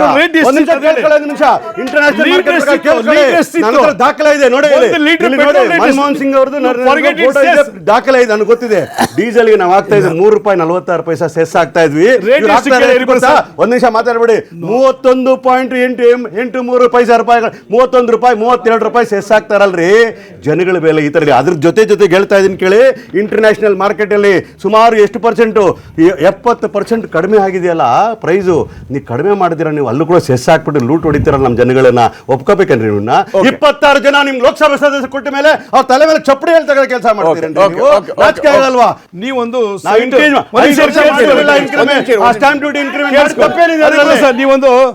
ನೀವು ಒಂದು ನಿಮಿಷ ಕೇಳಿಸ್ಕೊಳ್ಳಿ, ಕೇಳಿಸ್ಕೊಳ್ರಿ, ನೀವು ಮಾತಾಡ್ಬೇಕು ನಾಗರಾಜ್. ಏನೇನೋ ಮಾತಾಡಬೇಡಿ ನೀವು. ಮಾಡ್ತಾರೆ ಇವರು ಉಗಿರಿ ಗಿಗಿರಿ ಅಂತ ಮಾತಾಡಬೇಡಿ ಹೇಳಿದ್ದೀನಿ. ಹರಿಪ್ರಸಾದ್, ನೀವೊಂದು ಅಂಕಿಅಂಶಗಳಿಲ್ಲ ಇವ್ರ ಹತ್ರ ಮಾಡ್ಕೋಬೇಕಾದ್ರೆ ಯಾರಿಗೂ 10 ಲಕ್ಷ ರೂಪಾಯಿ ಕೊಟ್ಟು ಅಡ್ವಾನ್ಸ್ ಮಾಡ್ಕೊಳ್ತೀರಾ ಸರ್? ಒಂದು ಪೇಪರ್ ತಂದು ಇಟ್ಕೊಳ್ತೀರಾ, ನೀವು GPay ರಿಜಿಸ್ಟರ್ ಮಾಡ್ಕೊಳ್ತೀರಾ, ನಿಮ್ಮ ಮಗಳ ಹೆಸರಿಗೆ ರಿಜಿಸ್ಟರ್ ಮಾಡ್ತೀರಾ ಅಂತ ಇಟ್ಕೊಳ್ಳಿ ಸರ್. ಹೋಯ್ತು, ನೀವು 10 ಲಕ್ಷ ರೂಪಾಯಿ ಸ್ಟಾಂಪ್ ಡ್ಯೂಟಿಗೆ ನೀವು ಸ್ಟಾಂಪ್ ಡ್ಯೂಟಿ ಕಟ್ಟಿರ್ತೀರಲ್ಲ, ಅದು ಹೋಯ್ತು. ಮುಂಚೆ ಹಂಗಿರಲಿಲ್ಲ ಸರ್. ನೀವು ಇವತ್ತು ನಾನು 10 ಲಕ್ಷ ರೂಪಾಯಿಗೆ GPay ರಿಜಿಸ್ಟರ್ ಮಾಡಿಕೊಂಡು ಸ್ಟಾಂಪ್ ಡ್ಯೂಟಿ ಕಟ್ಟಿರೋ, ರಿಜಿಸ್ಟರ್ ಮಾಡ್ಕೊಂಡಾಗ ಆ ಸ್ಟಾಂಪ್ ಡ್ಯೂಟಿ ಲೆಸ್ ಆಗೋದು. ಇವಾಗ ಹೋಯ್ತು ಸರ್, ಇವಾಗ ಸಿಸ್ಟಮೇ ಇಲ್ಲ. ದೇಶದಲ್ಲಿ ಯಾವ್ದಾನ ರಾಜ್ಯದಲ್ಲಿ ರಿಜಿಸ್ಟ್ರೇಷನ್ ಫೀಸು ಮತ್ತು ಸ್ಟಾಂಪ್ ಡ್ಯೂಟಿನ 30% ಜಾಸ್ತಿ ಮಾಡಿದ್ರು ಯಾವ್ದಾನ ರಾಜ್ಯ ನೋಡಿದಿರಾ? ಎಲೆಕ್ಷನ್ ಬಾಂಡ್ ಬಗ್ಗೆ ಮಾತಾಡೋಣ. ಒಬ್ಬ ಸಾಮಾನ್ಯ ಮನುಷ್ಯನಿಗೆ ಮೂಲಭೂತ ಸೌಕರ್ಯಗಳು ಏನೇನ್ ಬೇಕು ಅದೆಲ್ಲ ಇವರೇ ಕ್ವಶನ್ ಮಾಡ್ಕೊಳ್ಬೇಕು. ಸರಿಯಾದ ರೀತಿನಲ್ಲಿ ಸಾಮಾನ್ಯ ಜನರಿಗೆ ಸಿಗ್ತಾ ಇದೆಯಾ? ಫಾರ್ ಎಕ್ಸಾಂಪಲ್ ಏನು, ಫುಡ್ಡು, ಶೆಲ್ಟರು, ಎಜುಕೇಶನ್, ಮೆಡಿಕೇರು, ಎಜುಕೇಶನ್ ಪ್ರತಿಯೊಂದು. ಫಾರ್ ಎಕ್ಸಾಂಪಲ್ ರೈತರದ್ದು ತಗೊಳ್ಳಿ ಅಥವಾ ಸಾಮಾನ್ಯವಾಗಿ ಎಜುಕೇಟೆಡ್ ಆಗಿರೋದು ಅಂತ ಫ್ಯಾಮಿಲಿಗಳನ್ನ ತಗೊಳ್ಳಿ. ಪ್ರತಿಯೊಬ್ಬರಿಗೂ ಅವ್ರವ್ರದ್ದೇ ಆದಂಥ ಏನಂತಾರೆ ಉದ್ಯೋಗಗಳಿರುತ್ತೆ. ಅವರೆಲ್ಲ ಸಲೀಸಾಗಿ ಅವ್ರಿಗೆ ಸಿಗಬೇಕಾಗಿರೋಂಥದ್ದೆಲ್ಲ ಸರಿಯಾದ ಪ್ರಮಾಣದಲ್ಲಿ ಸರಿಯಾದ ರೀತಿಯಲ್ಲಿ ಈಸಿಯಾಗಿ ಸಿಗ್ತಾ ಇದೆಯಾ? ಪ್ರತಿಯೊಂದು ಫ್ಯಾಮಿಲಿನೂ ಕೇಳಿ, ಯಾವುದೇ ಸರ್ಕಾರ ಬರಲಿ ಇವರು ಮನಸ್ಸಲ್ಲಿ ಮುಟ್ಕೊಂಡು ಅದನ್ನ ಆನ್ಸರ್ ಮಾಡಿ. ಆತ್ಮಸಾಕ್ಷಿಯಿಂದ ಹೇಳ್ತಾ ಇದೀನಿ ಕೇಳಿ. ನಾವು ಭಾರತ್ ಜೋಡೋ ಪ್ರೋಗ್ರಾಮ್ ಮಾಡಿ ಇಡೀ ಭಾರತದಲ್ಲಿ ಹೋದಾಗ ಮಹಿಳೆಯರ ಸಮಸ್ಯೆಗಳು, ಯುವಕರ ಸಮಸ್ಯೆಗಳು, ನಾಗರಿಕರ ಸಮಸ್ಯೆಗಳು, ವಿಶೇಷವಾಗಿ ಶೋಷಿತ ವರ್ಗಗಳ ಧ್ವನಿ ಇಲ್ಲದಿರೋ ಸಮಸ್ಯೆಗಳ ಅರ್ಥ ಮಾಡಿಕೊಂಡು ಈ ಗ್ಯಾರಂಟಿಗಳು ಕೊಟ್ಟಿರ್ತಕ್ಕಂಥ ಯಾವ ಜಾತಿ ಯಾವ ಧರ್ಮದ ಆಧಾರಿತವಾಗಲ್ಲ. ಕಡೆಯದಾಗಿ ನಾಗರಾಜ್ ಅವರೇ, ಈ ಬಾರಿಯ ಲೋಕಸಭಾ ಚುನಾವಣೆಯಲ್ಲಿ ಎಷ್ಟರ ಮಟ್ಟಿಗೆ ಗ್ಯಾರಂಟಿ ಯೋಜನೆಗಳು ನಿಮ್ಮ ಕೈ ಹಿಡಿಯುತ್ತೆ ಅಂತ ವಿಶ್ವಾಸ ಇರುವಂತ? ಯಾವ ರೀತಿಯಾಗಿ ಹೆಣ್ಮಕ್ಳು, ವಿಶೇಷವಾಗಿ ಹೆಣ್ಮಕ್ಳು ಈ ಬಾರಿ ನಿಮ್ಗೆ ಕೇವಲ ನಾವು ಗ್ಯಾರಂಟಿಗಳು ಕೊಟ್ಟಿರ್ತಕ್ಕಂಥದ್ದು ಮನುಷ್ಯತ್ವದ ಆಧಾರದ ಮೇಲೆ ಹೊರತು ಎಲೆಕ್ಷನ್ ಗಿಮಿಕ್ ಅಲ್ಲ. ಬೇರೆಯವರು ಹೇಳಿದಾಗೆ 15 ಲಕ್ಷ ರೂಪಾಯಿ ತಂದು ಹಾಕ್ತೀನಿ ಅಂತ ಹೇಳಿ ಗಿಮಿಕ್ ಮಾಡ್ಬಿಟ್ಟು ಜುಮ್ಲಾ ಅಂತ ಹೇಳಲಿಲ್ಲ ನಾವು. ಒಂದ್ ನಿಮಿಷ ಇರಬೇಕು ಹೇಳಿ ಸರ್. ನಾವು ಆ ಜುಮ್ಲಾಗಳನ್ನ ಮಾಡೋರಲ್ಲ. ನಾವು ಹೇಳಿದ್ದೇವೆ, ಮಾಡಿದ್ದೇವೆ, ಮನುಷ್ಯತ್ವದಿಂದ, ಹೃದಯವಂತಿಕೆಯಿಂದ ಹೃದಯವನ್ನು ಕಟ್ಟ ಕೆಲಸ ಮಾಡಿದ್ದೇವೆ. ನಮ್ಗೆ ಆಶೀರ್ವಾದ ಮಾಡ್ತಾರೆ. ಏನೇ ರಿಸಲ್ಟ್ ಬಂದರೂ ಕೂಡ ಗ್ಯಾರಂಟಿಗಳು ನಿಮ್ಮ ಮನೆ ಬಾಗಿಲಿಗೆ ಬಂದೇ ಬರ್ತವೆ ಅಂತ ಕದ ಮಾತನ್ನು ಹೇಳ್ತಾ ಇದ್ದೀನಿ.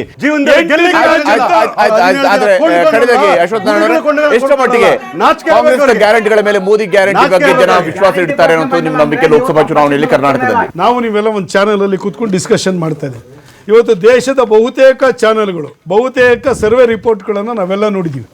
ಅದಕ್ಕೆ ನಾವ್ಯಾರೂ ಅಥವಾ ಕೇಂದ್ರ ಆಗಲಿ ಇನ್ನೊಬ್ಬರಾಗಲಿ ದುಡ್ಡು ಕೊಟ್ಟು ಸರ್ವೆ ಮಾಡಿಸಿರ್ತಕ್ಕಂಥ ವಾಲಂಟ್ರಿ ಆಗಿ ಸರ್ವೆ ಮಾಡಿರ್ತಕ್ಕಂಥ ರಿಪೋರ್ಟ್ಗಳನ್ನು ನೋಡಿದ್ದೀವಿ.